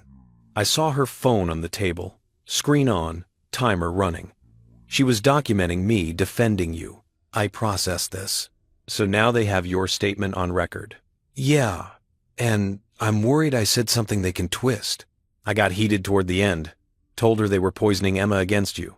She asked if I thought they were conspiring against you, her exact word, and I said it sure as hell looked that way." Conspiracy. Jessica had been probing to see if I'd told Marcus anything, if I suspected anything. And Marcus, brilliant Marcus, had walked right up to the edge without falling off. "It's okay," I said. "You didn't say anything that isn't defensible." But now they know I'm on your side, which means they might try to discredit me, paint me as your accomplice or something. They can try, but Marcus, you're a successful business owner, a respected member of the community, my business partner. Your character testimony carries weight. More than theirs, honestly. He sat down heavily on the couch. "This is so fucked up. These are Emma's parents, her sister. How did it get here?" "Money," I said simply. $4.2 million minus taxes. That's how. Marcus was quiet for a long moment. Then, "Are you going to show Emma the group chat? Make her see what they're doing?" I'd thought about this question 1,000 times. At 3 a.m., lying next to Emma while she slept, during therapy sessions while she repeated their talking points, every time I saw her torn between what she felt and what she was being told to feel. "Not yet," I said. "If I show her now, they'll just say I fabricated it, that I'm trying to turn her against her family. They'll paint it as more proof of my controlling, manipulative nature. So when it matters, when we're in front of a judge, when there are legal consequences for perjury, when the truth becomes undeniable because it's backed by professional documentation and legal authority." "You're really going to let this go all the way to divorce court?" "I don't know," I admitted. "Maybe Emma will wake up before then. Maybe she'll see through it. Maybe there's still a chance to salvage this." But I didn't believe it. Not really. The truth was, we'd passed the point of no return somewhere back in November, maybe earlier. The marriage was already over. We were just going through the motions now, playing out the end game, waiting for the inevitable. That weekend, Emma went to visit her parents alone. Said she needed to talk to them about the therapy sessions, about what Dr. Brennan had said, about the confusion she was feeling. I knew what was really happening. Emergency meeting of Operation Freedom, regrouping, strategy adjustment. I stayed home, sat in my office, reviewed my documentation, bank records, communications, character references, screenshots, medical records, every piece of evidence, carefully organized, indexed, ready to deploy. Diane had called it an evidence fortress. She'd said it was the most thorough defensive case she'd ever seen. But sitting there alone in my house, in the home Emma and I had bought together, where we'd made love and fought and reconciled and planned our future, it didn't feel like a fortress. It felt like a mausoleum. I was building a monument to a marriage that was already dead. I just hadn't buried it yet. My phone buzzed. Text from Emma. Staying at my parents' tonight. Need some space to think. We can talk tomorrow. I stared at the message for a long time. This was new. She'd never stayed at her parents without me before. Not in 8 years of marriage. I typed back, "Okay. Take all the time you need. I love you." 3 dots appeared. Disappeared. Appeared again. Then, "Thank you." Not, "I love you too." Just, "Thank you." I sat there in the darkness of my office, the only light coming from my computer screen, and I felt something inside me finally break. Not dramatically, not with tears or rage or any kind of catharsis. Just a quiet, clean snap, like a bone that's been under stress for too long finally giving way. The woman I'd married was gone. Maybe she'd been gone for months. Maybe I was only now admitting it. What was left was a stranger who looked like Emma, sounded like Emma, but had been so thoroughly reprogrammed by her family that there was nothing of the original person left to save. I opened my laptop, pulled up the file where I kept all the evidence, and I started writing. Not a legal brief, not a strategy document. A letter. To Emma. To the woman she used to be. To the ghost of our marriage. I wrote for hours.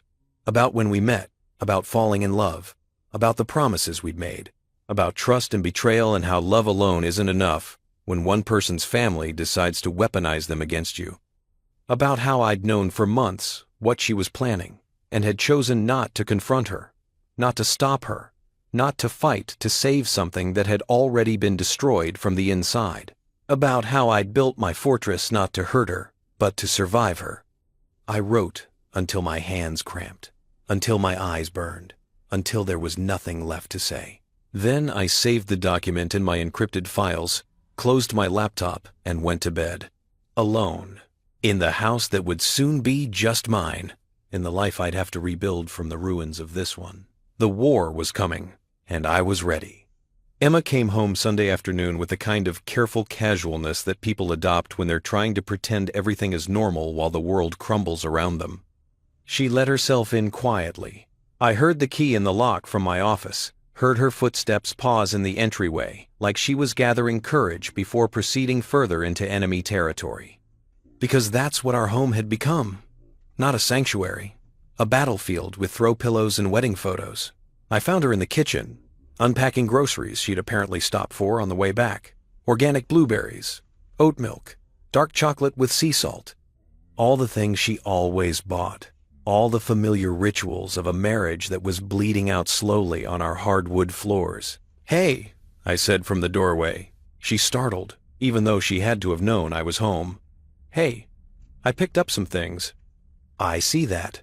We stood there in a silence that felt like drowning. Like all the words we weren't saying were filling the room with invisible water, rising inch by inch until breathing became impossible. "How was your parents?" I asked finally. "Fine. Good. We talked a lot." She put the milk in the refrigerator without looking at me. About us. About therapy. About everything. "And what conclusions did you reach?" Now she did look at me, and there was something different in her eyes. Harder. More resolved. Like she'd gone to her parents' house as one person and come back as someone else. "I think we need more space," she said. "Not a separation or anything. Just, I think I need to stay at my parents' a few nights a week for a while. To get perspective. To figure out what I really feel versus what I'm being told to feel." The irony was so perfect it almost made me laugh. She was going to get perspective by spending more time with the people who'd been systematically destroying that perspective for 6 months. "Okay," I said. "If that's what you need." She blinked, surprised. "You're not going to argue? Would it change your mind?" "No. Then why would I argue?" I leaned against the door frame, suddenly exhausted. "Emma, I'm not going to fight to keep you somewhere you don't want to be. If you need space, take it. If you need time with your family, have it." "That's not..." She stopped, frustrated. "You're doing it again. Being so reasonable, it makes me feel crazy." "What do you want me to do? Yell? Forbid you from staying at your parents'? Give you evidence that I'm the controlling asshole they say I am? I want you to feel something." Her voice cracked.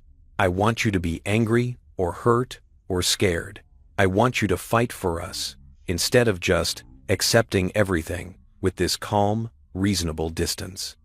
And there it was, the impossible position. If I fought, I was controlling. If I didn't fight, I didn't care. "I do feel something," I said quietly. "I feel like I'm losing you. I feel like no matter what I do, what I say, how I show up, it won't be enough. Because the people you love most in the world have already decided I'm the villain, and nothing I do will change that narrative." Tears spilled down her cheeks. "They're trying to protect me. From what, Emma? From a husband who loves you? Who's never hurt you? Who's supported every dream, every goal, every choice you've ever made? From a husband who restructured all his assets the moment he got money." The words came out sharp, accusatory. "My dad looked into it. You moved everything into protected accounts, created LLCs, set up trusts, like you were preparing for something." So there it was. Robert had been digging, just like I'd suspected. "I was preparing for financial responsibility," I said evenly. "Every financial advisor recommends asset protection after a liquidity event. It's not sinister. It's basic wealth management. Or it's preparation for divorce, for making sure I get as little as possible." "Is that what you want to talk about? Divorce? Because if you're planning to leave me, Emma, I'd rather know now than play this game for months while you and your family strategize about how to maximize your settlement." The moment the words left my mouth, I regretted them. Not because they weren't true, they were absolutely true, but because I'd revealed too much, shown too much of my hand. Emma went very still. "What are you talking about?" I could have backtracked. Could have said I was just hurt, just lashing out, just paranoid from all the family tension. Instead, I said, "I'm talking about the fact that for months, you and your family have been treating our marriage like a problem to solve, rather than a relationship to nurture. I'm talking about the fact that every conversation with your parents ends with you coming home more distant, more suspicious, more convinced that I'm something I'm not. You don't know what they say to me." "Oh, but I do," I thought. "I know exactly what they say. Every word, every strategy, every lie." "You're right," I said out loud. "I don't, but I see the effects. And Emma, I'm tired. I'm so tired of defending myself against accusations that don't make sense. Of proving I'm not abusive to a wife who should already know that. Of watching the woman I love disappear piece by piece into her family's narrative about who I am." She wiped her eyes, but more tears came. "Maybe their narrative is true. Maybe I've just been too blind to see it." "Do you really believe that?" The question hung between us, like smoke. "I don't know what I believe anymore," she whispered. Emma started spending Monday, Wednesday, and Friday nights at her parents' house. A trial schedule, she called it. Temporary space while she figured things out. I knew what it really was. Phase 2.5 of Operation Freedom. Gradual separation. Building the case that we'd been living apart, that the marriage had broken down, that divorce was the inevitable conclusion of an already failed relationship. Our therapy sessions continued, but now there was a new dynamic. Dr. Brennan had scheduled Emma's individual session for December 12th, and I could see Emma preparing for it like a lawyer preparing for trial. She'd started keeping that journal again. I'd see her at night, laptop open, typing with fierce concentration, building her evidence. I wondered what she was writing. Probably the same distorted narratives. December 10th. David agreed too easily when I said I needed space. This proves he doesn't really care about our marriage. He's emotionally distant and disconnected. The fact that fighting for her would be framed as controlling and not fighting would be framed as not caring was just. It was elegant. Really. A perfect trap. The group chat had gone into overdrive. Sarah, Mom, December 9th, 8:22 a.m. Good job establishing the separation pattern, sweetheart. Jerry says this is important for the filing. Shows you were taking steps to protect yourself before making it official. Jessica's sister, December 9th, 9:15 a.m. How much have you saved now? You need at least $15K before you can fully move out. Emma, December 9th, 10:47 p.m. About $7,000.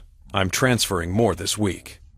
David hasn't noticed, or hasn't said anything. I'd noticed. Of course I'd noticed. Every withdrawal was documented, time-stamped, categorized in the spreadsheet Diane and I maintained. Robert Dad, December 10th, 6:33 a.m. The individual therapy session is crucial. This is your chance to tell your story without David there to manipulate the narrative. Doctor, Brennan needs to hear about the financial control, the isolation, the emotional abuse. Be specific. Be emotional. Make her understand what you've been living with. Amanda, best friend, December 10th, 11:28 a.m. And if she still doesn't get it, if she still seems biased toward David, that's important too. Document it.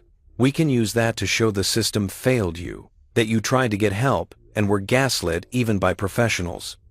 I read these messages in my office, the door locked, the house quiet around me. Emma was at her parents' again, Monday night. Our bed would be empty. I'd stopped sleeping well, would lie there in the dark, on my side of the mattress that we'd bought together 4 years ago, and I'd think about all the nights Emma and I had fallen asleep tangled together, her head on my chest, my hand in her hair. Those people were gone.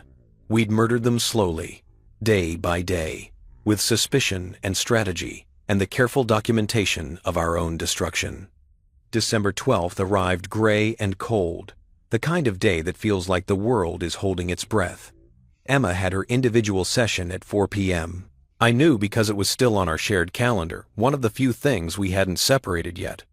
I spent the hour at a coffee shop downtown, laptop open, trying to work but mostly just staring at the screen, wondering what Emma was saying in that room, whether she was following her family's script or speaking her own truth, whether there was even a difference anymore. My phone buzzed at 5:03 p.m. Text from Emma. Session ran long. Going straight to my parents from here. See you Wednesday. No, I love you. No update on how it went. Just the basic logistics of our increasingly separate lives. I drove home through rush hour traffic, the city lit up with Christmas lights that seemed obscenely cheerful given the circumstances. Every house decorated, every storefront gleaming, everyone pretending the world was magical and good. I was pulling into my driveway when my phone rang. Dr. Brennan. That was unusual. Therapists didn't typically call after individual sessions. Hello? David, it's Dr. Brennan. Do you have a few minutes to talk? Of course. I had my individual session with Emma today. A pause. I'm calling because I have some concerns, and I think you should be aware of them. My heart started pounding. Okay. Emma made some serious allegations in our session today.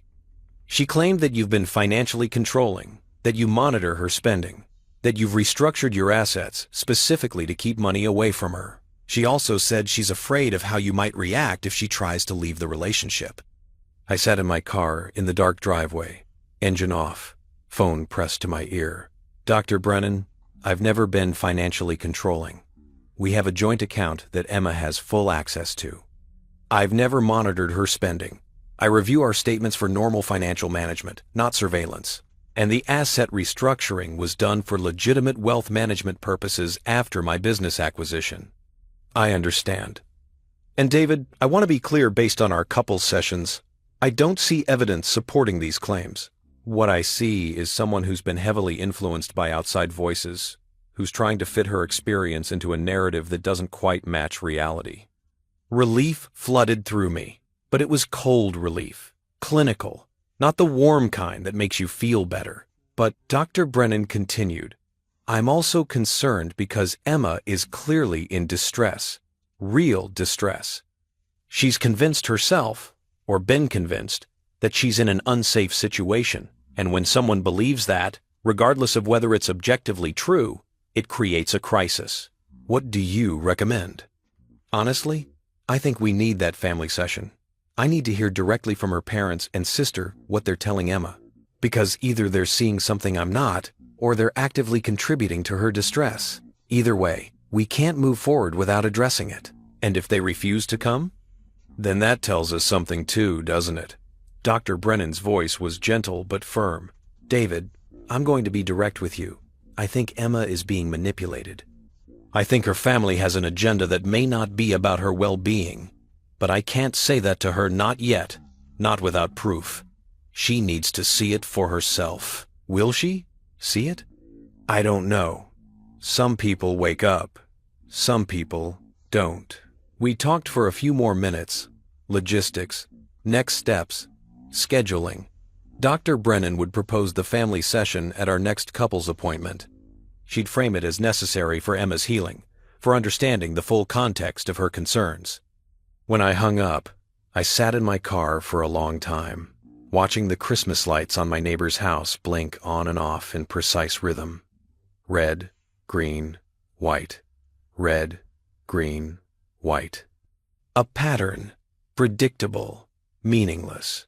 The next day, I met with Diane. Dr. Brennan called me, I said, settling into the chair across from her desk. After Emma's individual session, Diane looked up sharply. That's unusual. She's concerned. Emma made explicit allegations of financial abuse and said she's afraid of me. Did Dr. Brennan believe her? No, she sees through it. But she's worried because Emma believes it, or thinks she believes it. She wants to do a family session. Diane leaned back, fingers steepled. That's either brilliant or disastrous. Potentially both. Emma's family will never agree to it. Probably not, but their refusal will be telling. She pulled out her tablet, made some notes. If they decline, it suggests they're afraid of professional scrutiny. If they agree, and then attack you or the therapist, we have witnesses to their behavior. Either way, we win. This doesn't feel like winning. Winning rarely does, in cases like this. Diane's voice softened slightly. David, I've been doing this for 23 years. I've seen marriages destroyed by infidelity, addiction, abuse, all the classic reasons. But I've also seen them destroyed by family interference, by money, by people who love their relatives but don't love them wisely. This is the latter. Does it matter? Destroyed is destroyed. It matters for you, because when this ends, and it will end, you'll know you weren't the villain they painted you as. You'll have documentation proving it. You'll have professional validation. You'll have the truth on your side. Will that be enough? She looked at me for a long moment. It'll have to be. Wednesday evening, Emma came home. She'd been at her parents' for 2 nights, and she walked in like a guest in her own house, tentative and uncertain. We need to talk, she said. We sat in the living room where we'd hosted dinner parties and watched movies and made love on the couch during a thunderstorm 3 summers ago. Now it felt like a courtroom. Dr. Brennan wants to do a family session, Emma said, with my parents and Jessica. I know, she told me. You talked to her? Emma's voice went sharp. About my individual session? She called me. She had concerns about some things you said. So she violated my confidentiality to... She didn't violate anything, Emma. She's worried about you, about us.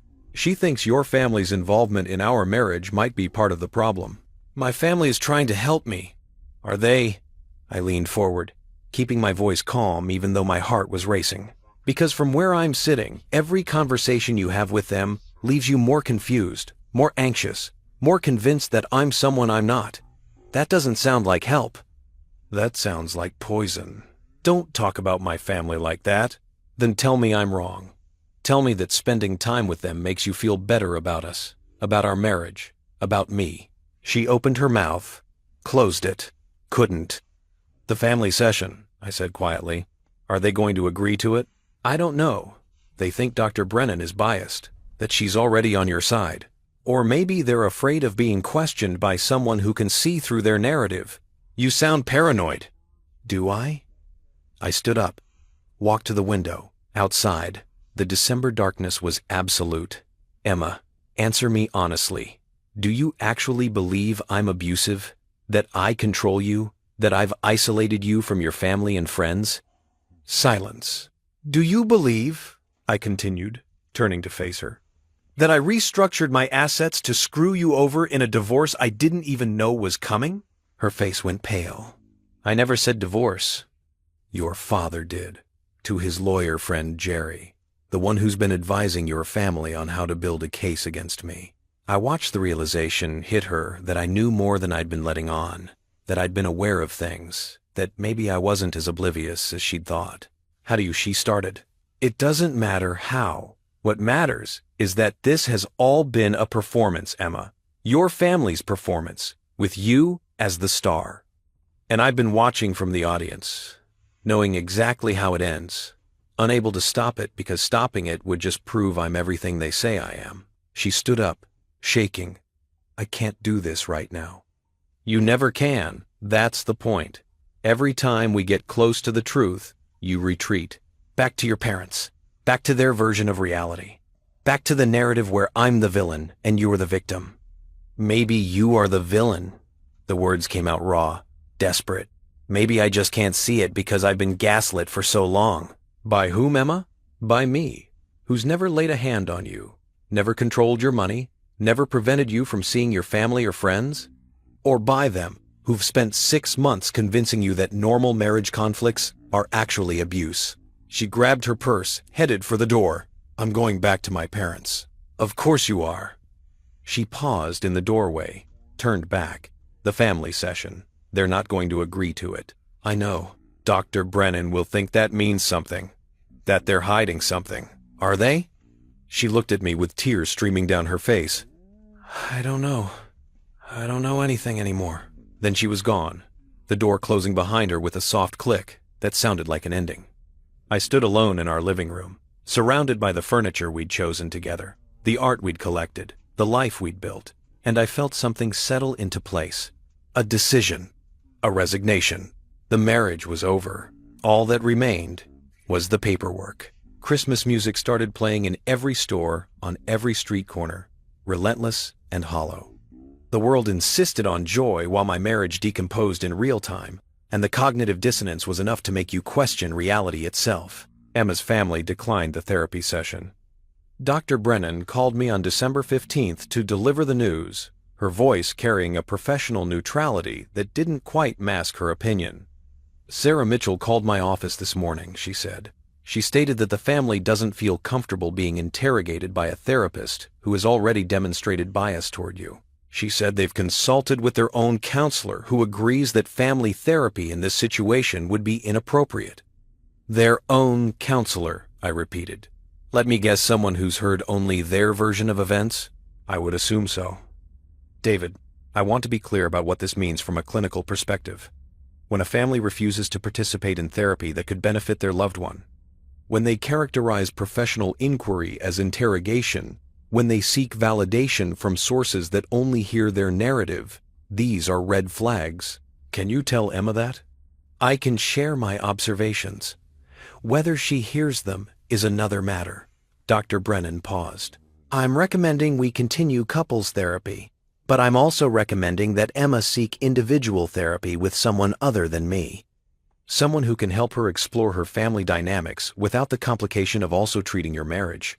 She won't do it. They'll tell her not to. Probably, but I need to make the recommendation anyway. For the record. For the record. Everything was for the record now. Every conversation, every decision, every therapeutic observation, all of it building toward the legal battle that was becoming inevitable. Our next couples session is scheduled for the 19th, Dr. Brennan continued. I'll address the family's refusal then. I'll also be documenting my clinical opinion that Emma is experiencing significant external influence that's impacting her perception of her marriage. After we hung up, I sat in my office and added another entry to my evidence file. December 15th. Mitchell family refuses family therapy session. Dr. Brennan notes this as clinically significant. Red flag. The file had grown massive. Hundreds of pages of documentation, bank statements proving Emma's financial autonomy, text messages showing my support for her career and friendships. Medical records establishing her anxiety predated our relationship. Character references from colleagues, friends, Marcus, screenshots of the group chat, Dr. Brennan's session notes, and observations. It was a fortress, just like Diane had said. It was also a monument to failure. Because if the marriage had been healthy, if we'd been what we'd promised to be to each other, none of this documentation would be necessary. I'd be living my life instead of archiving its destruction. The group chat erupted with celebration when Emma told them about the family's refusal. Emma, December 15th, 6:47 p.m. Mom called Dr. Brennan and declined the family session. She said the therapist was biased and it wouldn't be productive. Sarah, Mom, December 15th, 7:03 p.m. Damn right I did. I'm not going to sit there and be gaslit by some therapist David has charmed. We know the truth about him, and we don't need professional validation for that. Jessica, December 15th, 7:22 p.m. Good call, Mom. That session was a trap. She would have tried to make US look like the problem instead of focusing on David's abuse. Robert, Dad, December 15th, 8:45 p.m. Jerry says, "This is fine. Actually works in our favor. Shows that even therapy couldn't fix the marriage, that the problems are too deep. Strengthens the case for irreconcilable differences." Amanda, best friend, December 15th, 9:18 p.m. How are you doing, Em? This must be so hard. Emma, December 15th, 10:52 p.m. I'm okay. Sad. Confused. David said something the other day about knowing more than he's been letting on. It freaked me out. Like maybe he suspects something. Sarah, Mom, December 15th, 11:14 p.m. He's trying to intimidate you, make you paranoid. Classic abuser tactic. Don't let him get in your head. Jessica's sister, December 15th, 11:33 p.m. Have you been careful with the money transfers? Making sure he can't trace them? Emma, December 15th, 11:47 p.m.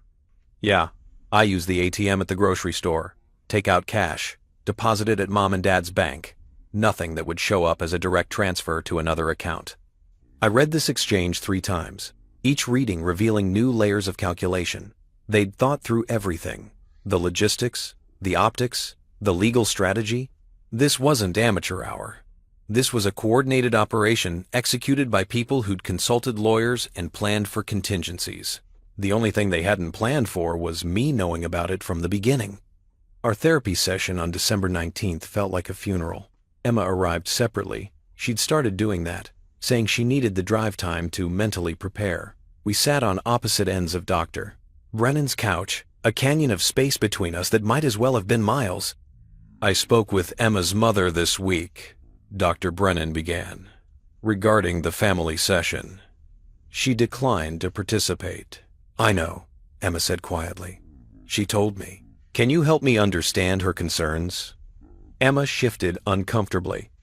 She thinks you've already made up your mind, that you're on David's side, and the session would just be an opportunity for you to attack them. Is that what you think?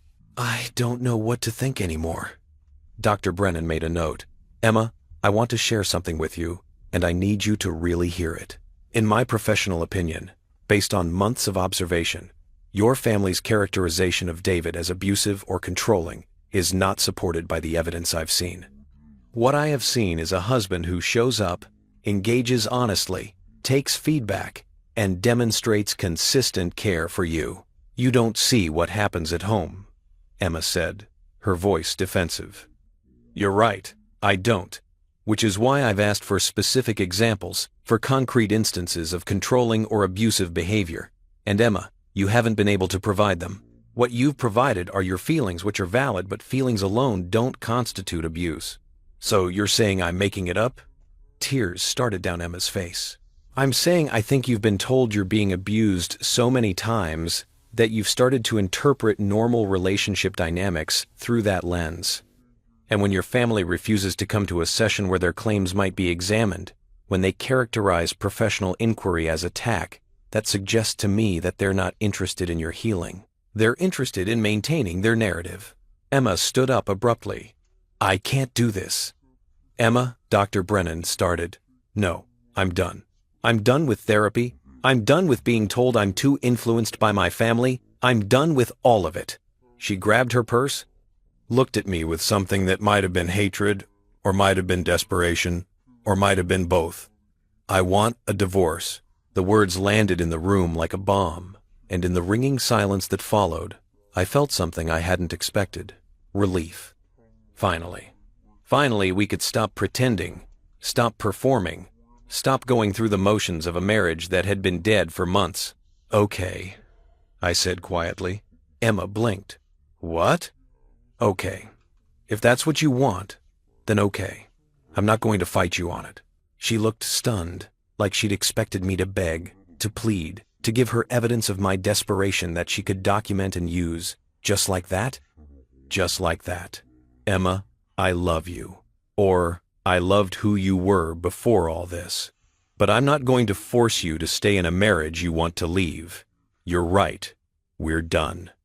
Dr. Brennan watched this exchange with careful eyes, her pen moving across her notepad. More documentation, more evidence of the moment everything officially ended. Emma left without another word. I sat there with Dr. Brennan in the aftermath, the Christmas music from the office next door bleeding through the walls, singing about joy and peace and goodwill toward men. That was probably inevitable, Dr. Brennan said finally. Yeah, for what it's worth, David, I think you handled that with remarkable dignity. Doesn't feel dignified. Feels like losing. Sometimes the dignified thing and the losing thing are the same thing. She closed her notepad. I'll write up my final notes on your couple's therapy. If either of you needs them for legal proceedings, they'll be available. Legal proceedings. Divorce court. Lawyers and judges and the formal dissolution of everything Emma and I had built together. It was really happening. I called Diane from my car in the parking lot. She asked for a divorce, I said, when she answered. In the therapy session? Yep, in front of Dr. Brennan. Just announced it and walked out. I could hear Diane smile through the phone. David, do you understand what a gift she just gave you? A gift? She initiated the divorce, in front of a witness, after her family refused to participate in therapy that could have helped the marriage. After months of documented attempts on your part to work on the relationship, she looks like the one who gave up. She looks like the one who refused help. I don't care about looking good, Diane. I just want this to be over. I know. But trust me, when we're in court, when she's claiming you were abusive and controlling, the fact that you fought to save the marriage while she walked away will matter. A lot. We talked logistics. Diane would prepare the response to whatever divorce filing Emma's lawyer submitted. We'd reviewed our asset protection. Everything was locked down, documented, defensible. Emma would be entitled to a reasonable settlement, but not the millions her family had been planning for. When do you think she'll file? I asked. Probably waiting until after the holidays. No one wants to deal with divorce paperwork during Christmas. My guess is early January. But she was wrong. Emma filed on December 23rd, 2 days before Christmas. The process server showed up at my house at 4:47 p.m. on a Tuesday evening. I was in my office, reviewing code for a consulting project, when the doorbell rang. A young woman with a clipboard and an apologetic expression handed me an envelope. David Park, you've been served. I took the envelope, signed her form, closed the door. Inside was a petition for dissolution of marriage. Emma Mitchell Park versus David Park, filed in Superior Court, citing irreconcilable differences.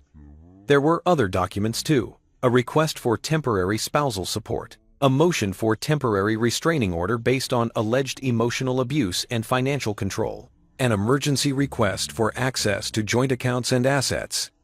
I sat down at my kitchen table, the table where Emma and I had eaten 1,000 meals, had morning coffee, had late-night conversations about our future, and I read every word.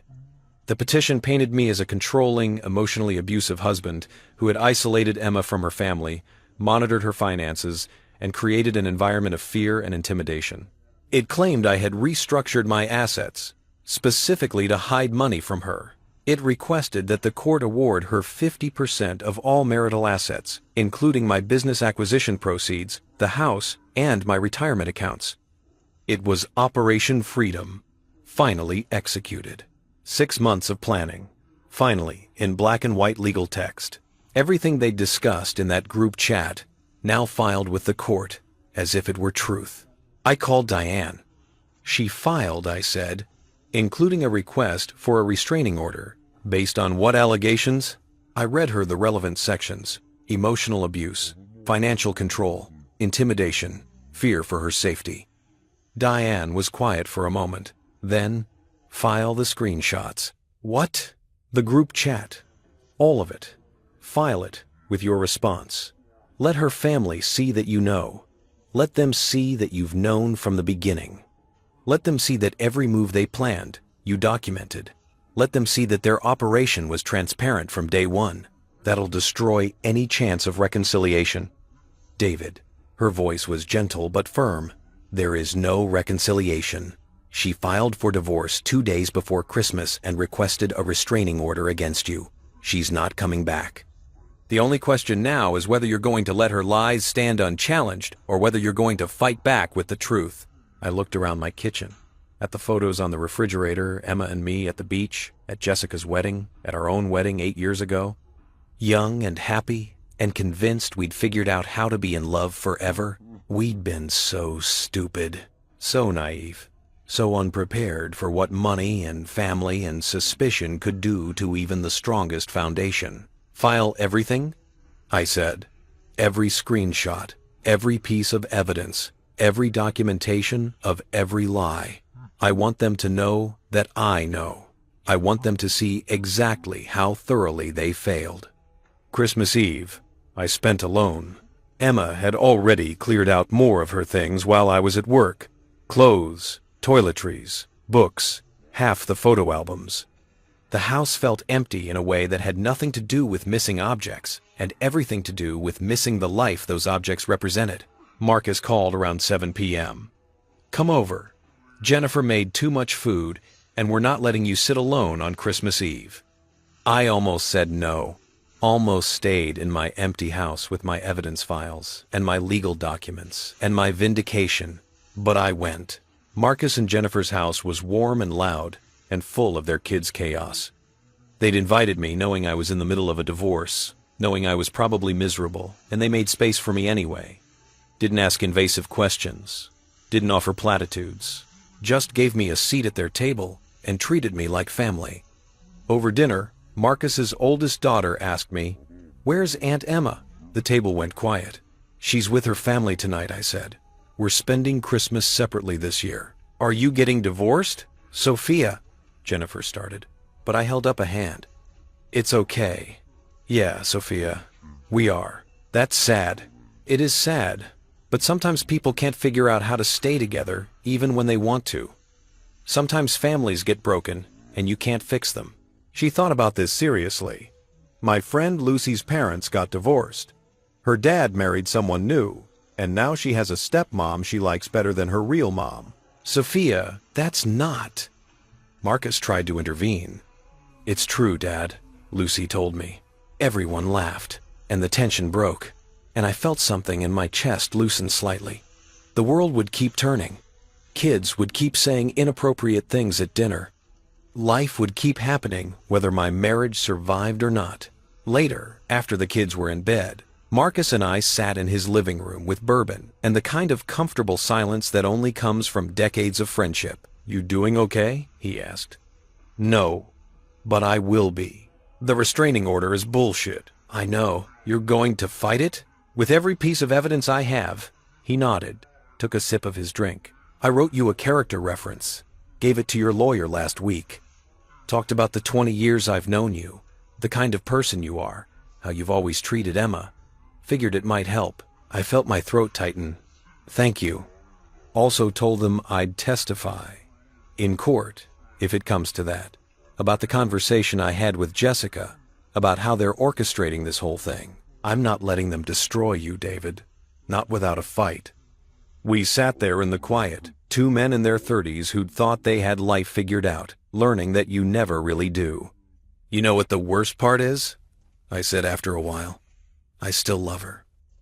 Even knowing everything, even after all of this, there's still a part of me that loves the woman I married. Not the woman she's become, but the woman she was. That doesn't make you weak. That makes you human. Feels like weakness. Love usually does. On Christmas morning, I woke up alone in my half-empty house. No Emma next to me. No stockings hung. No excited plans for the day. Just silence and winter sunlight and the slow, steady ache of everything I'd lost. My phone buzzed. Text from an unknown number. This is Sarah Mitchell. I want you to know that Emma is safe with us, surrounded by people who love her. I hope you'll do the right thing and not contest the divorce. Let her go with dignity. I stared at the message for a long time. Then I typed back, I know about Operation Freedom. I know about every message, every plan, every lie. See you in court. I hit send before I could second guess it. 3 dots appeared immediately. Disappeared. Appeared again. Then nothing. I could imagine the panic in the Mitchell household. Sarah showing the message to Robert, to Jessica, to Emma, all of them realizing that their secret operation had never been secret at all. That I'd been watching, documenting, preparing, while they plotted, that they'd underestimated me completely. My phone rang 5 minutes later. Emma, I answered. Merry Christmas. What did you say to my mother? Her voice was shaking. The truth. That I know everything. That I've known for months. Known what? About the group chat. About Operation Freedom. About the 6 months you and your family spent planning to frame me as an abuser, so you could take half my money. Silence. Long, terrible silence. I can explain, she started. Don't. There's nothing to explain, Emma. You made your choice. You chose their narrative over our reality. You chose their money over our marriage. And now you'll live with the consequences of that choice. David. See you in court. Bring your evidence. I'll bring mine. I hung up, and for the first time in months, I felt something almost like peace. The war was finally out in the open. No more pretending. No more performance. Just truth against lies. And truth, properly documented and strategically deployed, was about to win. The Mitchell family group chat went dark for exactly 47 minutes after I sent that text to Sarah.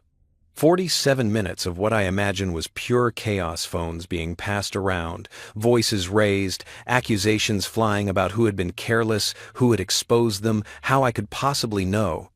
47 minutes of their carefully constructed operation crumbling in real time as they realized the prey had been watching the hunters all along. Then the messages started again, and Marcus's technical backdoor delivered them to me like clockwork. Sarah, Mom, December 25th, 11:23 a.m. How does he know? Emma, did you tell him about the chat? Emma, December 25th, 11:26 a.m. No, I don't know how he knows. I've been so careful. Robert Dad, December 25th, 11:34 a.m. Called Jerry. Emergency meeting tomorrow morning. If David has evidence of our communications, we need to know what our exposure is. Jessica, December 25th, 11:47 a.m. This is bad. This is really bad. If he has the chat history, he has documentation of everything. The financial planning, the coaching Emma on what to say to the therapist, all of it. Amanda best friend, December 25th, 12:03 p.m.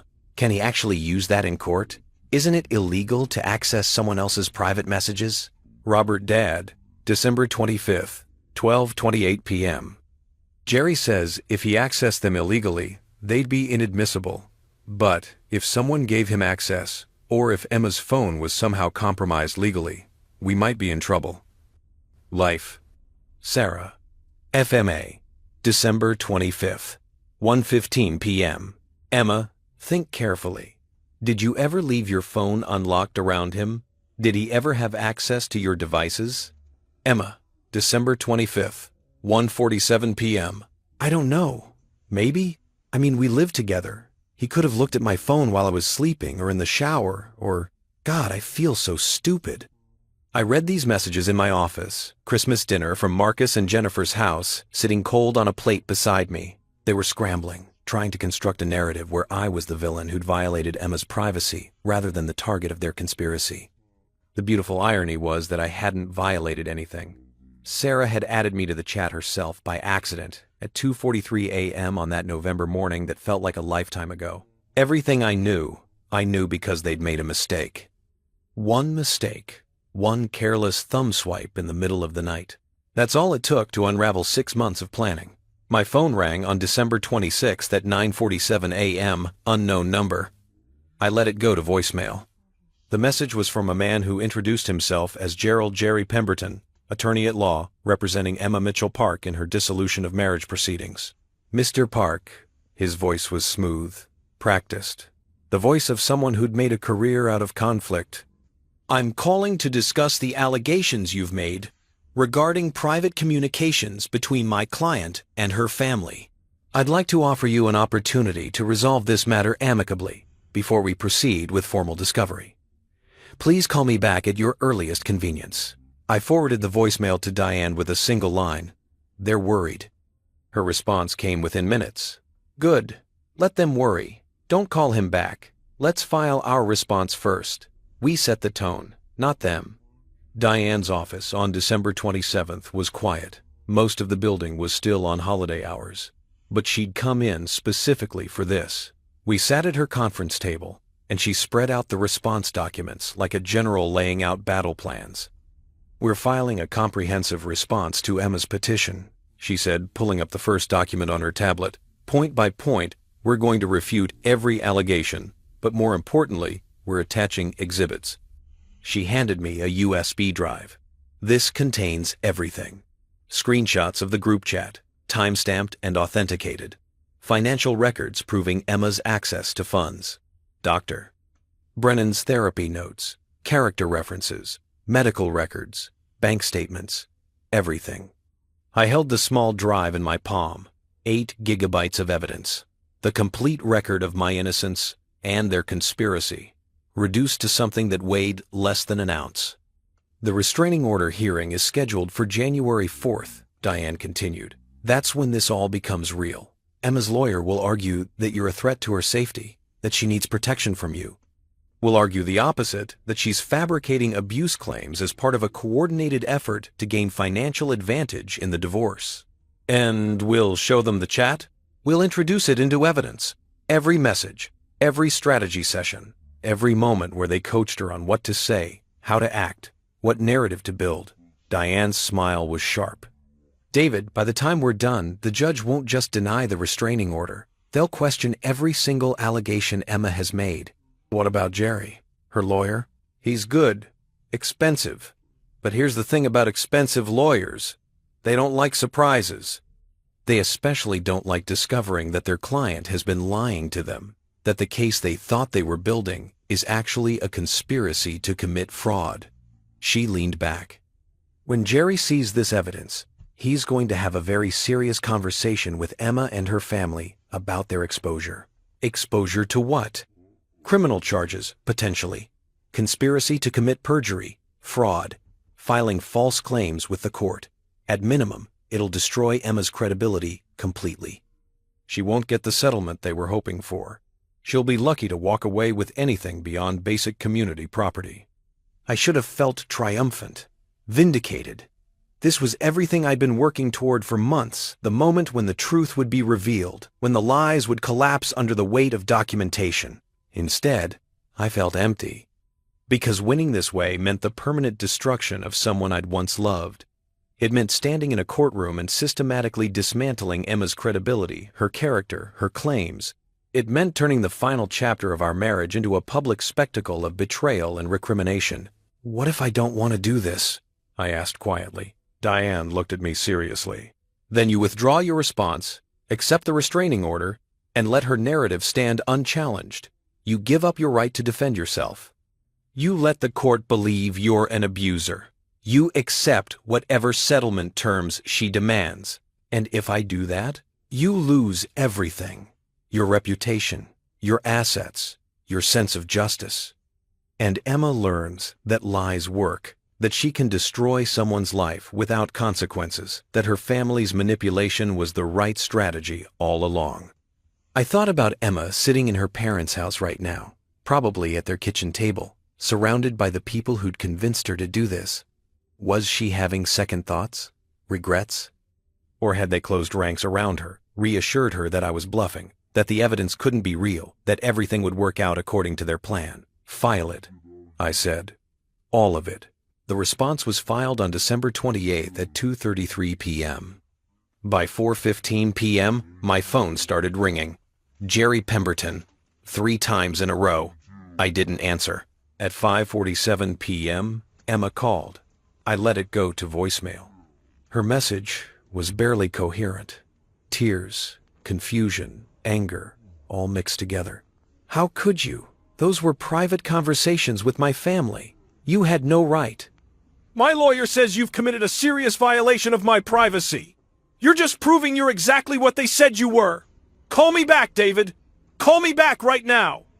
I saved the voicemail, added it to my evidence file. Exhibit 47.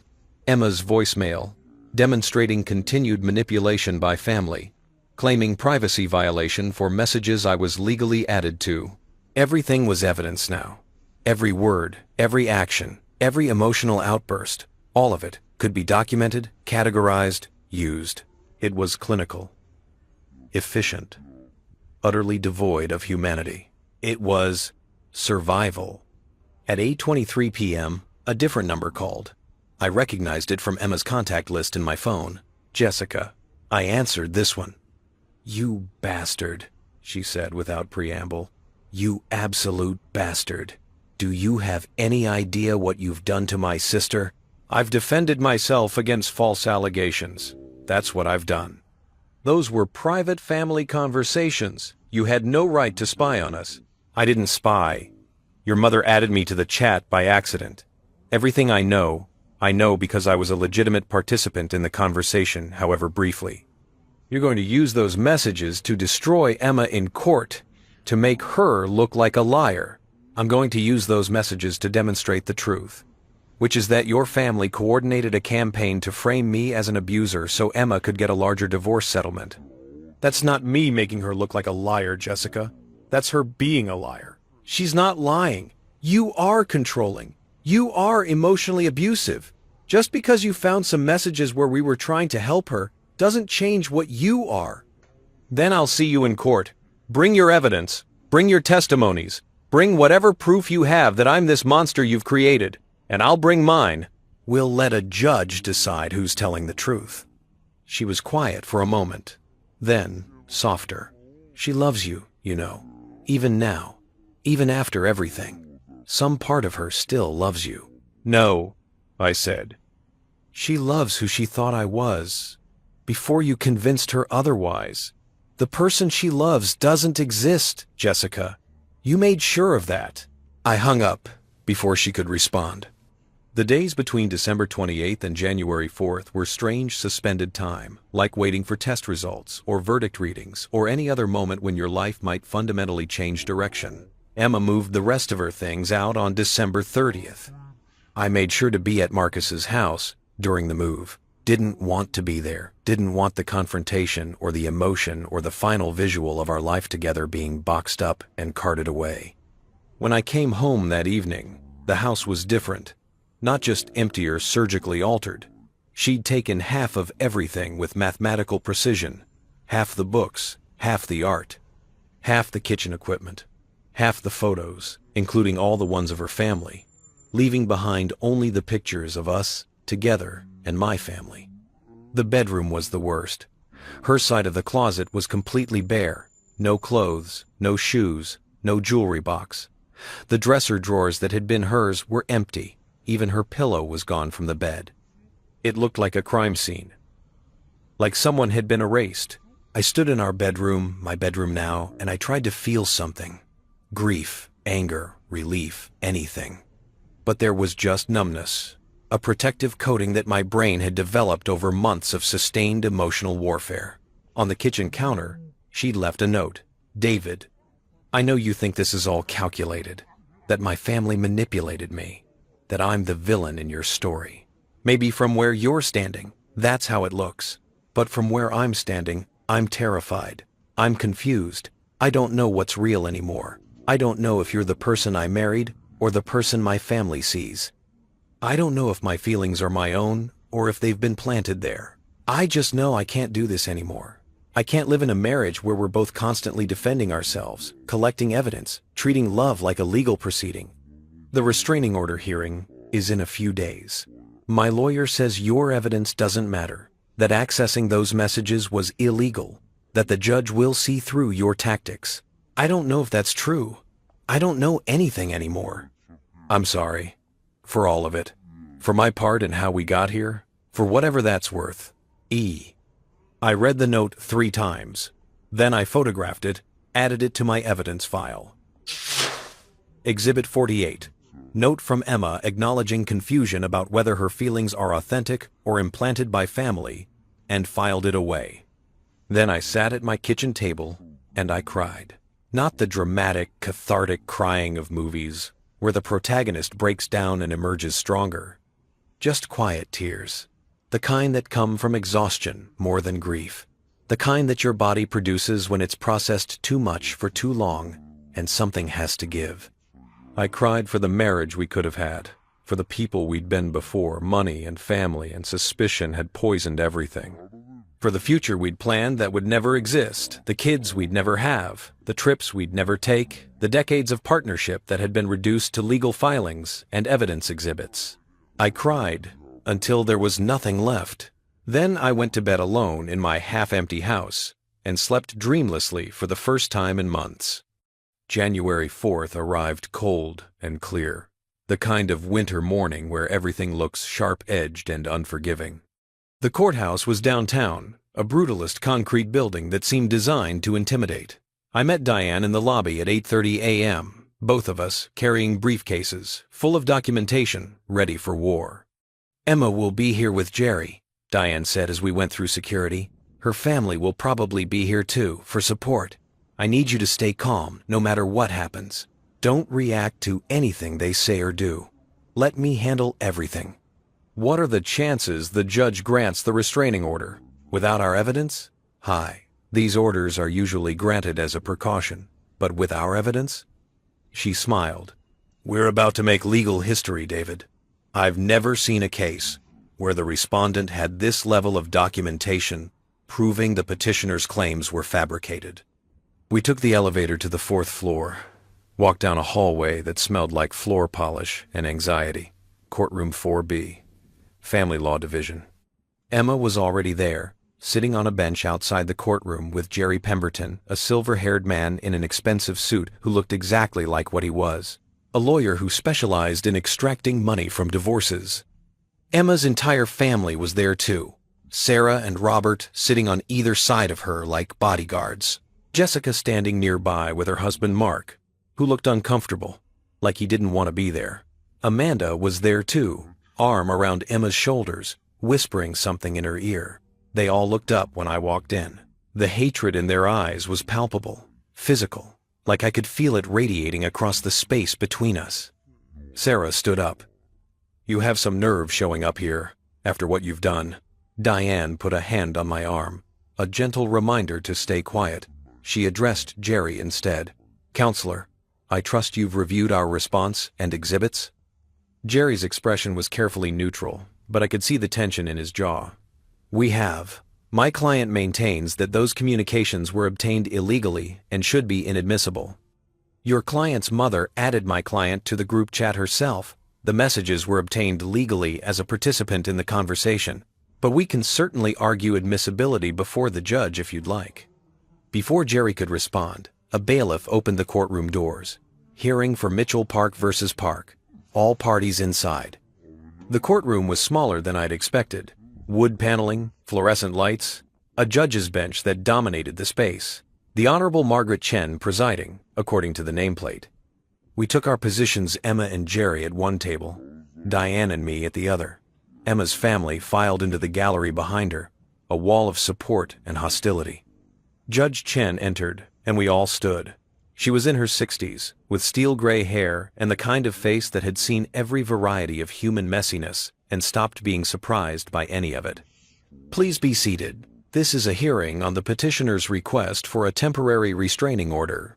Counselor Pemberton, you may present your argument. Jerry stood, smooth and practiced. Your Honor, my client Emma Mitchell Park is here today seeking protection from a pattern of emotional abuse and financial control perpetrated by her husband, David Park. Over the course of their 8-year marriage, Mr. Park has systematically isolated Mrs. Park from her family and friends, monitored her financial activities, and created an environment of fear and intimidation. He went on, painting me as a monster, controlling, manipulative, dangerous. He cited Emma's therapy sessions, her journal entries, the testimony of her family who'd witnessed my hostile behavior toward them. It was the narrative they'd been building for 6 months, delivered with professional polish to someone who had the power to make it legally binding. Then, it was Diane's turn. She stood, and I watched her transform. This wasn't the sympathetic lawyer from her office. This was a warrior. Your Honor, everything you've just heard is a fabrication, not a misunderstanding, not a difference of perspective. A deliberate, coordinated fabrication designed to gain financial advantage in this dissolution proceeding. She pulled out her tablet. I'm submitting into evidence a complete record of communications between Mrs. Park and her family members spanning 6 months. These communications detail what they called Operation Freedom, a plan to frame Mr. Park as abusive in order to maximize Mrs. Park's settlement in a divorce they were planning before she ever filed. The courtroom went silent. I could feel Emma's family shifting behind us, feel the sudden tension. Jerry stood. Objection, Your Honor. Those communications were obtained through illegal surveillance. They were obtained, Diane interrupted, when Mrs. Park's mother accidentally added Mr. Park to their group chat. He was a legitimate participant. Everything he saw legally, and what he saw was a conspiracy. Judge Chen leaned forward. I'll review the exhibits. Counselor, approach with the evidence. Diane walked forward, handed the tablet to the judge. Then she returned to our table and whispered, Now we wait. Judge Chen read. For 10 minutes, she scrolled through the screenshots, her expression never changing.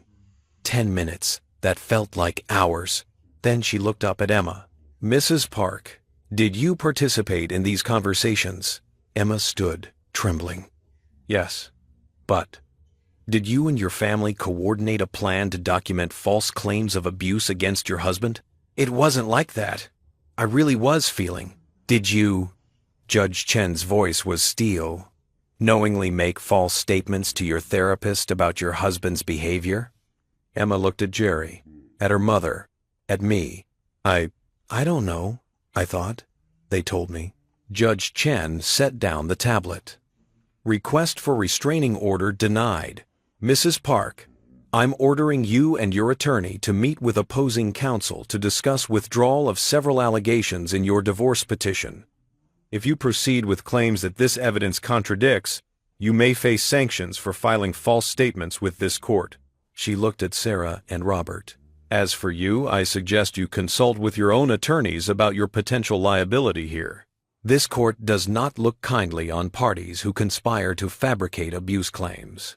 The gavel came down, and just like that, it was over. The hallway outside courtroom 4B erupted the moment we stepped through the doors. Sarah's voice cut through first, sharp and venomous. You planned this! You manipulated everything! I turned to face her, Diane's hand still on my arm in warning, but I shook it off. I was done being silent. I planned nothing, I said quietly. You added me to that chat. You planned Operation Freedom. You coached Emma on what lies to tell. You orchestrated every single piece of this, and the only thing I did was document it. Those were private family conversations about how to frame me for abuse I never committed, about how to steal money I earned, about how to destroy my life for your financial benefit. My voice never rose, never wavered. The judge saw it. Your lawyer saw it. And now, Emma sees it too. I looked past Sarah to where Emma stood, her face pale, tears streaming silently. She looked smaller somehow, diminished, like someone waking up from a long nightmare only to find the real world was worse. "Emma," I said, and she flinched at her name. "I loved you. I would have given you anything you asked for. All you had to do was be honest with me. Talk to me like I was your partner instead of your enemy. But you chose this. You chose their plan over our marriage." "I was confused," she started. "You were coached," I corrected. "There's a difference." Jerry Pemberton stepped forward, his professional composure cracking slightly. "Mr. Park, perhaps we could discuss settlement terms privately." "Settlement terms?" I looked at him incredulously. "Your client just tried to get a restraining order against me based on fabricated abuse claims. She documented false evidence, lied to a therapist, and committed perjury in her court filings. And you want to discuss settlement?" "My client is still entitled to community property. Your client is entitled to what the law allows, nothing more. Diane will send over our proposal. It'll be fair and legally accurate. If Emma wants to contest it, we'll see her in court with all this evidence again. Her choice." I turned away from all of them, from Sarah's fury, from Robert's calculation, from Jessica's accusations, from Amanda's shocked silence, from Emma's broken expression. "David, wait!" Emma's voice cracked. I paused but didn't turn around. "I'm sorry," she whispered. "I'm so sorry." "I know," I said, "but sorry doesn't fix this. Sorry doesn't undo 6 months of lies. Sorry doesn't give me back the marriage I thought we had." I walked away down that courthouse hallway, Diane beside me, leaving behind the wreckage of everything Emma and I had built together. Behind me, I heard Emma start to sob. I didn't look back. The divorce was finalized on March 15th. 3 months after the restraining order hearing, after negotiations conducted entirely through lawyers, after Emma withdrew the abuse allegations and accepted a settlement that gave her exactly what she was legally entitled to and nothing more. She got her half of the house equity, a portion of the marital assets accumulated during our marriage, her car, her personal belongings, her half of the furniture we'd bought together. She didn't get the millions her family had planned for. She didn't get to paint me as an abuser. She didn't get Operation Freedom. She got a divorce. Clean, legal, final. I bought out her half of the house. Kept the home we'd chosen together, though it would never feel the same. Every room held ghosts, conversations we'd had, futures we'd planned, love we'd made, before it all turned toxic. Marcus helped me repaint the bedroom. Jennifer helped me rearrange the furniture, change things enough that it felt less like a museum of my failed marriage and more like a fresh start. The group chat disappeared from my life. I deleted all the screenshots from my personal devices after the divorce was final. Diane kept copies in her files, but I didn't need them anymore. Didn't need to read those messages, to relive those months of discovery and strategy and quiet devastation. I heard through mutual friends that Emma moved to Portland, started over in a new city, away from her family's influence. I hoped that meant she'd finally found the clarity she'd been searching for. I hoped she was okay. Even after everything, I hoped that... Spring came slowly that year, winter reluctant to release its grip, but eventually the trees bloomed. The world turned green again. Life insisted on continuing whether I was ready or not. I started dating again in May. Nothing serious, coffee with a colleague, dinner with someone Marcus set me up with, tentative steps back into trust, into vulnerability, into the possibility that not everyone would betray me. It was terrifying. It was necessary. On a Saturday in June, I was planting new flowers in the backyard, replacing the garden Emma had started, making it mine when my phone buzzed. A text from an unknown number. "This is Emma. I know I have no right to contact you. I just wanted you to know I'm in therapy. Real therapy. Working through what happened. Understanding how I let them manipulate me. You deserved better. I'm sorry I couldn't see that until it was too late." I stared at the message for a long time, thought about responding, about offering forgiveness or closure or whatever people are supposed to offer in moments like this. Instead, I deleted the message and went back to planting flowers. Some wounds heal, some scars remain, and sometimes the kindest thing you can do for yourself is simply to move forward, carrying both the wounds and the wisdom, building something new from the ashes of what was destroyed. The garden would bloom, spring would come again, and I would be here to see it.